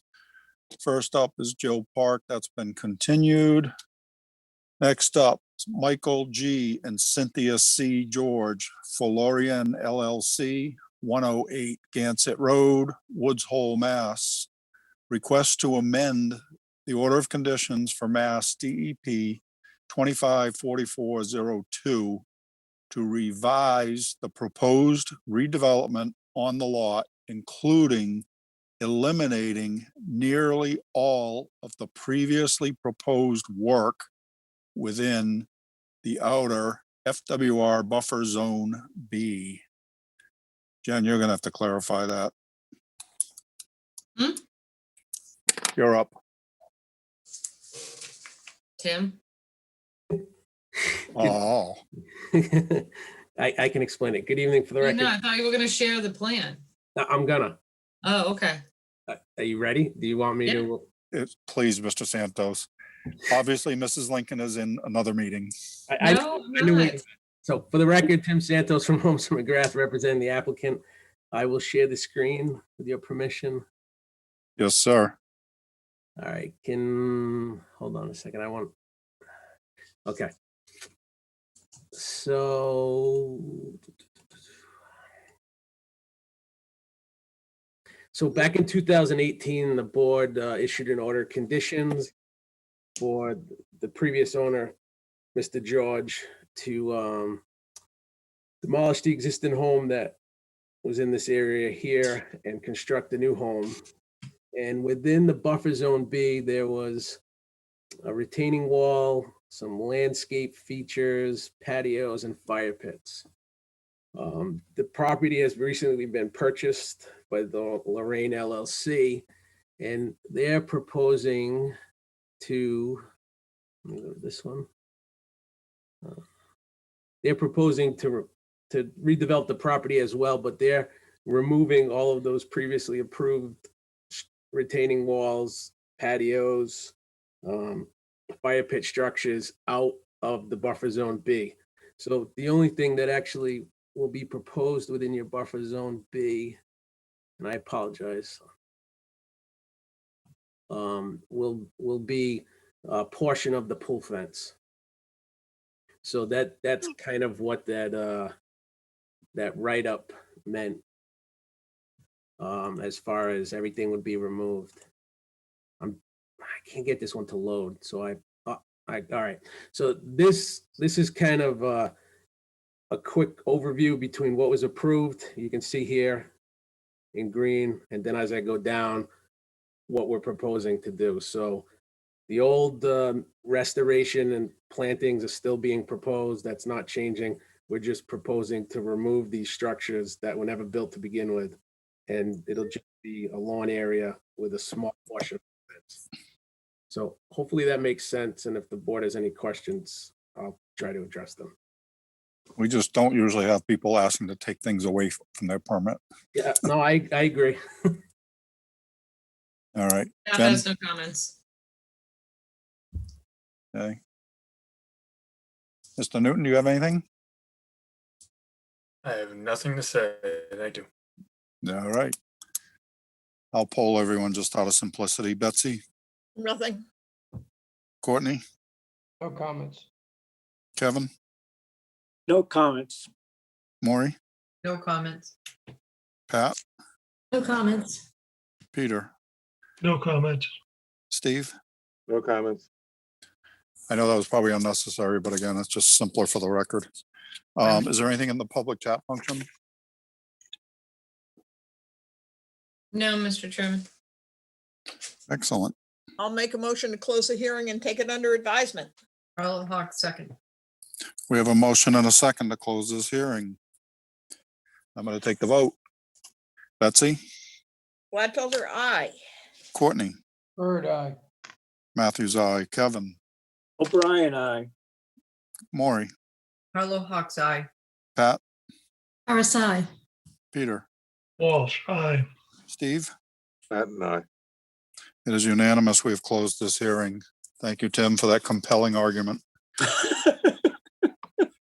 Well, after the last hearing, so, I figured I'd make a nice, easy one for you. Yeah. Yeah, Well moved, buddy. Thank you for your time. Have a great Easter. See you guys next week. You as well. You too, Tim. Thank you. Night, Tim. Good night. All right. Next up are hearings under an enforcement order. First one has been continued. Continued hearings under an enforcement order. First one has been continued. Second one is Samuel Pokowski and Marcy Gersten Harbor, 390 Hatchville Road, Falmouth, Mass, for unpermitted removal of vegetation within conservation jurisdiction. Jen? I'm gonna let Kevin take this one. All righty. Right. Mr. Newton, you're up. All right. I'm going to promote Lynn Pikowski. I think she's with her husband, Sam, as well. Okay. But I can't promote. If I'll someone could do that promote for him. me, I have him. in case they would like to address the commission. Okay, I Um, promoted Lynn Pikowski. I don't see anybody else. Okay. So this this enforcement hearing is for unpermitted clearing within the buffer zone. to an inland bank and to land under water body off of Hatchville Road. So we originally got a call in, I believe it was December of 2019, about clearing down to the water's edge down the embankment. So at the time we had wrote a letter asking, permission to come out and take a look, which Pikowski's had responded to us and had agreed to meet with us on the site and take a look. So I believe that's in January of 2020. So Jennifer and I came out, took some photos. I'll show you the photos in a minute. Took some photos, documented what happened, and explained to the Pikowskis the issue with what occurred and that it's not to occur again. And we asked that we would be allowed to come back on the property during the growing season to see if things had regenerated. And they agreed to that. And so we came out in June and things did start to reestablish itself and looked like it was going to come back. So at the time we kind of left it at that. Unfortunately, we recently got another call about the same thing occurring again. We reached out, well, this time we just wrote an enforcement hearing letter to the Pikowskis. We didn't even bother with the original violation letter. And the Pikowskis reached out to us and we met on the property just today, myself and Mark, and basically the same exact thing had happened. And additionally, a couple trees were taken down. And so what I'm going to do is I'm going to show you the photos of what happened. I'm going to show you some photos of the area before a Vista pruning permit was obtained, and I believe it's 2010. But Mark and I are working on putting together a timeline for you guys. We just don't have it ready yet. But let me share the photos. Thank you, Kevin.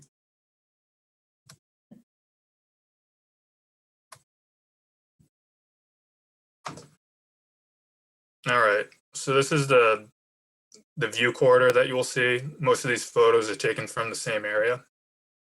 This is back in 2010.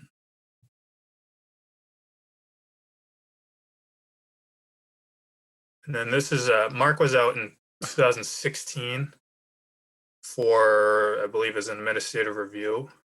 That's when he took these photos. You can see that pruning was done. Looks like some trees are probably missing at this time. And then this is 2019. I took these photos. Pretty much cleared down to the bottom. You can see there's still a few trees at the bottom right here. Got an oak, a couple of oak saplings. This is when I came out in June. You have some regeneration. You have the trees still down here, leafed out. At this point, we told them that, don't do any more cutting without letting us know. And then this is just today, Mark and I.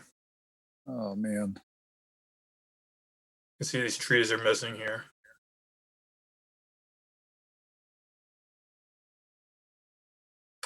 This is areas that are kind of devoid of vegetation entirely. A lot of the area still has, the root systems and some of the stems still, but there are areas where there isn't much. Like right here is kind of a bare spot. Fresh cut on the tree right here. Fresh cut. Now, these are old stumps. Not sure when those came out. Wasn't very recent. So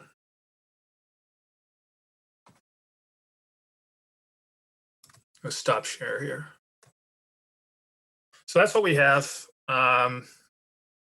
Mark and I are still working on putting together a timeline for you guys and fully documenting this, but Jen and I had wanted to open up this hearing and give the Pikowskis an opportunity to speak to the commission themselves and give the commission an opportunity to begin the process of deciding how to handle this. Kevin, I have a quick question because you went out there today. So when you and I went out there a while ago, there was still a lot of that root system in the bank, and that's why we said just let it grow up. It looks like it's a lot a lot more is cut and taken out now than when you and I had gone out there. I don't know if the roots were taken out. I didn't really see Okay. evidence of that, but there are bare areas. Okay, all right, thank you.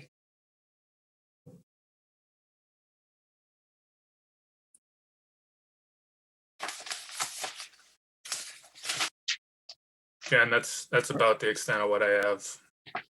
So, Mr. Chairman, and like Kevin said, we just kind of wanted to get this on the agenda. And then, you know, like our recent ones, just keep moving it forward for the board. Obviously, the Pekowskis are here if you'd like, if they want to say anything, they can. If not, then I do believe one of them is traveling until the end of April. So we would like to postpone this to the April 28th, or if not, Kevin, what's our first meeting in May? I'll check. We don't have one on the 5th, so it would be the May 19th. Now we're getting into May. There's no May 5th? Oh, there is May 5th. I'm sorry, Yeah, May there's no May 12th, we're not meeting. So maybe move this to I think they're traveling until the end of April. So maybe move this to the May 5th hearing. And at that point, Kevin can work with the Pekowskis, and hopefully by that time they can have a survey of the property done and start developing a restoration plan for this board to approve. Well, what assurance do we have they're not gonna cut it again? Maybe Miss Pekowski, can you address that? Maybe we can explain the situation, although it's not defendable that it was cut there. This is a house which belongs to two families, the Pekowski and the Gerstenhabels. And last time that it happened, there were two different people that share the house. And what really happened was that we have a guy there that does the fall and spring cleaning. And that happened last year. We are not there most of the time.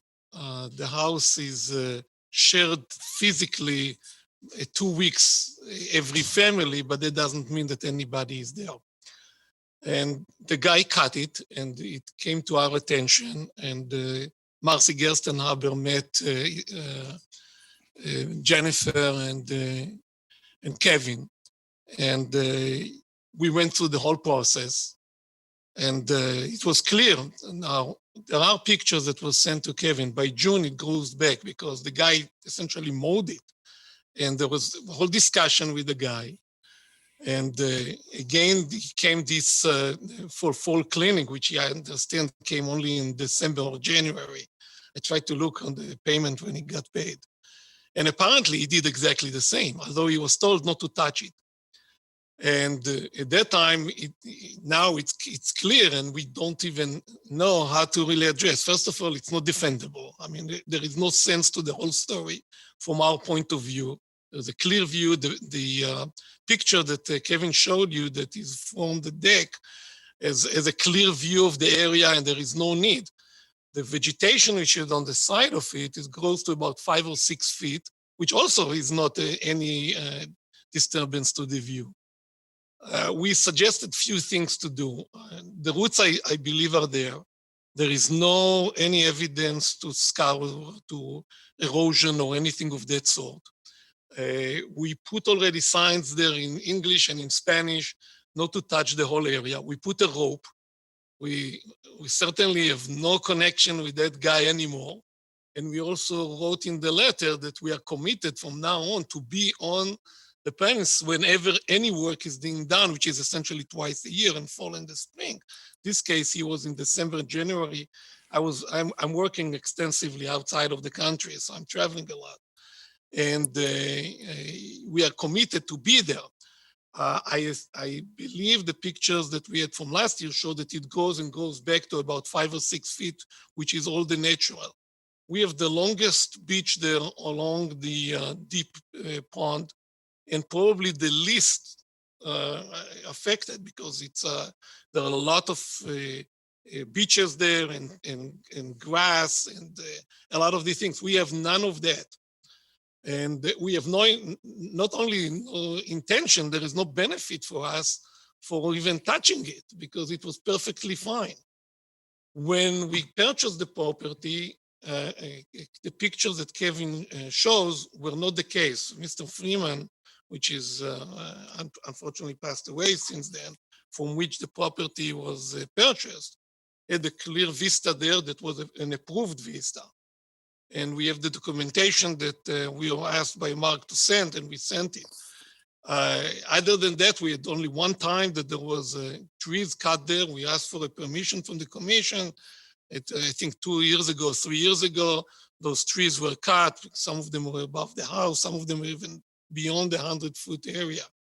So in short, I'm not going to defend something which is undefendable because it should never been touched. We have no interest to touch it, and we have no benefit of it. The only thing that we can offer are the steps that we suggest to do. And if there is need for more than that, we'll be happy to do it. We put already rope, we put the signs, and we are committed from now on. There will be never work. This is a 4-acre land, piece of land, and a very long shore along the deep pond, which is untouched compared to a lot of beaches around. So just want to make sure that people understand we have no interest in that, with no intention, we were not there. And that's part of, I guess, the problem is that we should be aware of that in the future, not to let anybody go there without us being on the premise when there is any work being done. So just to clarify the situation. And the different people was probably part of the problem in the communication. The guy, unfortunately, is an undocumented immigrant. And I think there is a lot lost there in the translation and so on. But I can assure you that this guy would never be on our land anymore. Thank you, sir. All right, Jen, I don't know. What are you looking for? You want to put a timeline together and? Well, I mean, like the gentleman said, he'll be out of the country, but I mean, this process does have to start moving. So for the May 5th hearing, I at least want a surveyed plan of the property and starting to develop a restoration plan. That's where you just want a continuance? Yes, a continuance to the first week in May. I'll make a motion to continue this hearing till May 5th. Carlo Hawk, second. Kevin can put an email together for the property owner outlining what we're going to expect for that May 5th hearing. I just want to make one thing sure. I have a ticket back to the end of April, but I'm working overseas on large projects, which are very difficult to, first of all, it's 7 hours difference in time. And that's why we couldn't have the hearing, because you can do it in the middle of the night and so on. But those projects are unforeseen. So although I have a ticket back for the end of April, the last few days of April, I would suggest that if we can postpone it in May to be more sure that we'll be back and take care of it later in May. You want it later in May? Yes, if it's possible, because I cannot be sure that I'll be back by the beginning of May. I know that I have a ticket at the end of April, but it's when you work on large projects like that, you never really know. It's extensive periods of time. And most of the time, actually, I was not out of the country. So even when it happened, unfortunately, I was out of the country and was not aware of all this situation until later.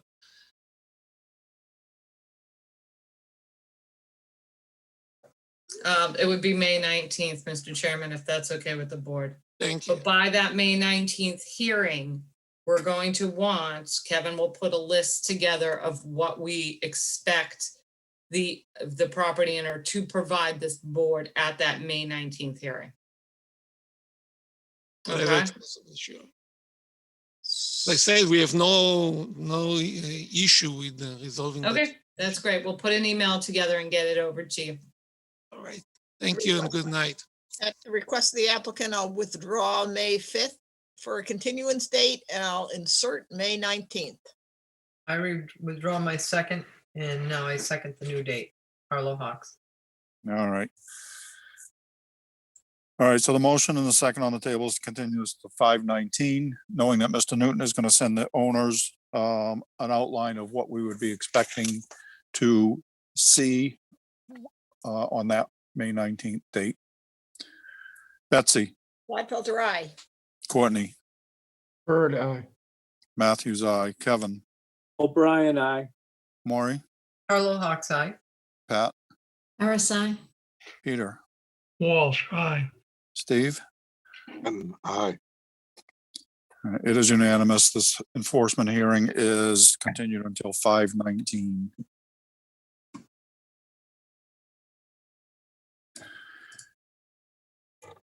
Next up, continued request for an abbreviated notice of resource area delineation.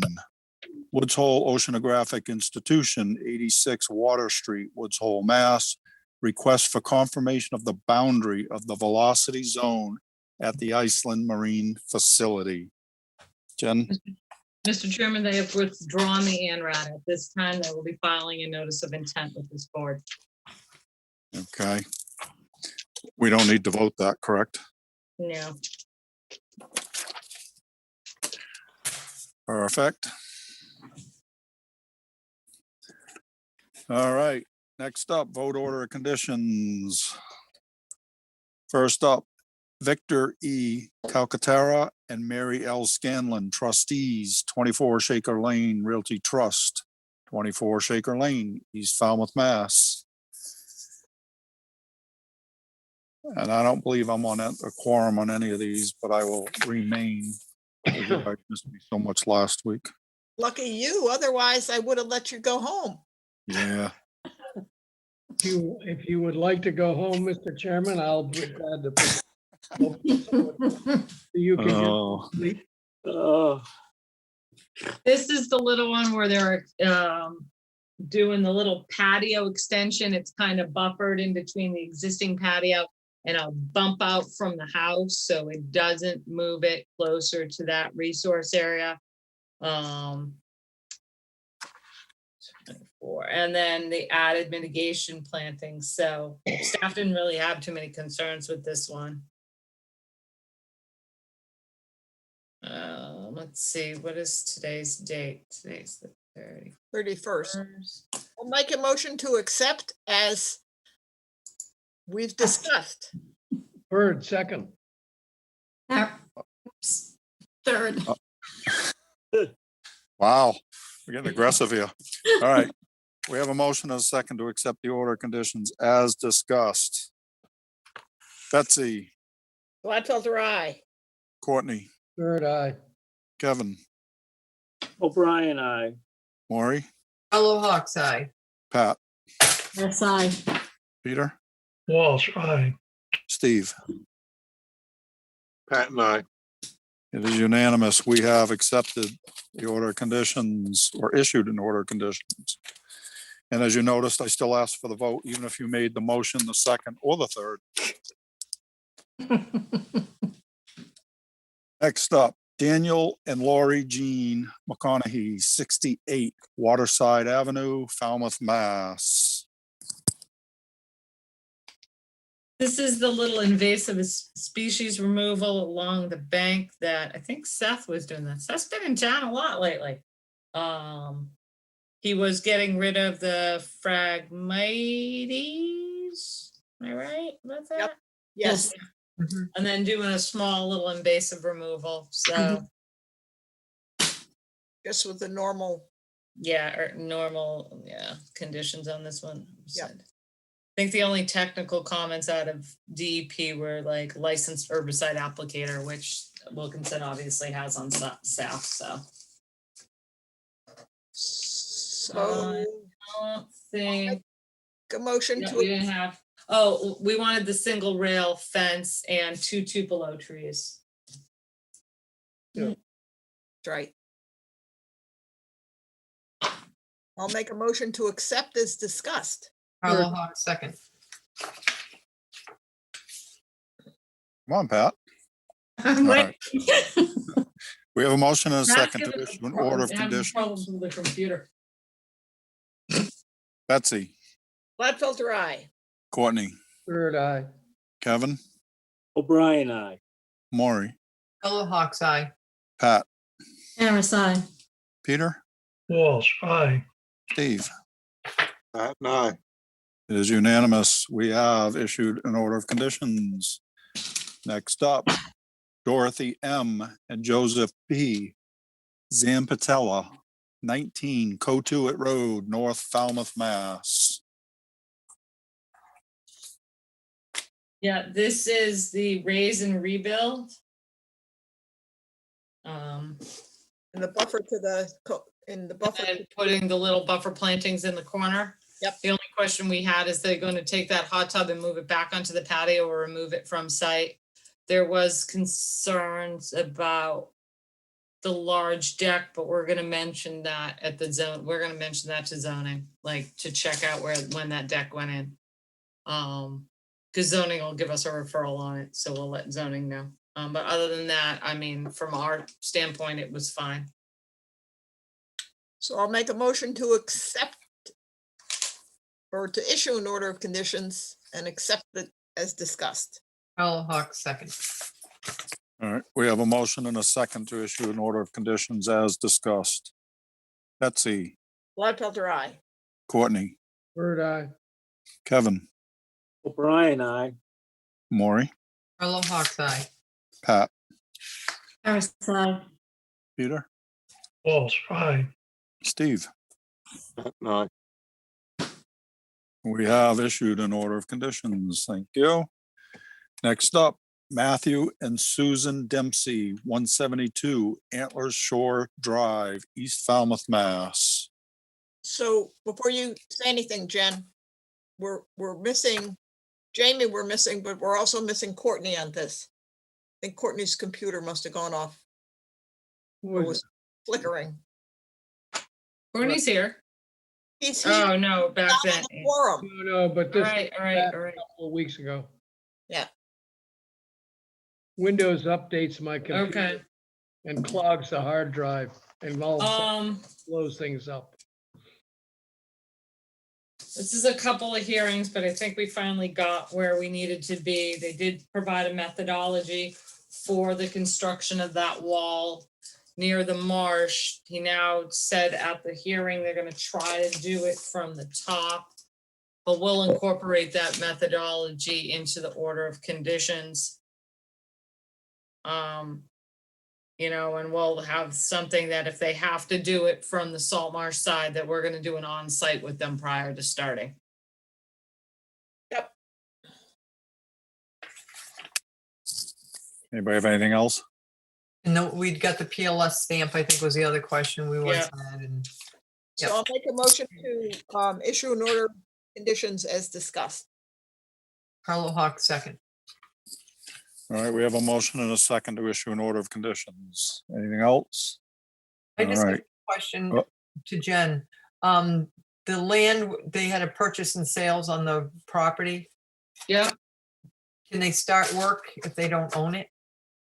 No, they can't because Rod won't give them a building permit. They Okay. cannot start work until they do that whole Okay. survey. Okay, thank you. They I have just to do the remember whole that. survey thing, so they have to get rid of that back lot line or they have to go to zoning and zoning won't give them relief. So Okay. they actually have to go through the whole surveying process before they can apply for the building permit. Thank you. All right, I'm gonna take the vote. Betsy, Gladfelter, aye. Kevin, O'Brien, aye. Maury, Carlo Hawk Eye. Pat, Harris, aye. Peter, Walsh, aye. Steve. Pat and I. We've issued an order of conditions. Next up, David P. and Kathy E. Campbell, 0 Millfield Street, map 49A, 04, parcel/lot 064-001, Woods Hole, Falmouth, Mass. Maybe we We get, had another hearing that took a couple of nights, but I think they provided everything the board needed. The land management plan the architecturals, the cross sections of the patio where that wall's stepping down and the fireplace is gonna be. So I believe we have all the information that the board was looking for, and I don't really see any special conditions other than, what we really, standard conditions that we apply to restoration projects and such, so. So Jamie, you and Pat are not on this quorum. Okay.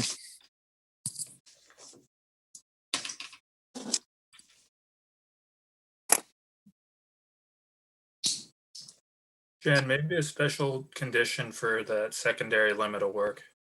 Okay. What Thank do you, you think? Kevin.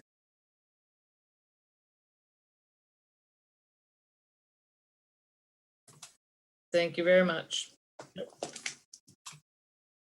All right, does anybody have anything else they want on there? Okay, what are you thinking? Make a motion to accept as discussed, Harlow Hawks. All second, Gladfelter? All right, we have a motion and a second to issue an order of conditions. Betsy, Gladfelter, aye. Courtney, Bird, aye. Kevin, O'Brien, aye. Maury, Harlow Hawks, aye. Peter, Walsh, aye. and Steve. Pat and I. All right, we have issued an order of conditions. And one more motion and second. Make a motion to adjourn Harlow Hawks. Bird, second. We have a motion and a second to adjourn. Betsy, Gladfelter, aye. Courtney, Bird, aye. Matthews, aye. Kevin, O'Brien, aye. Maury, Harlow Hawks, aye. Pat, Harris, aye. Peter, Walsh, aye. Steve. Pat and I. It is unanimous. We are adjourned. IT, you can stop recording.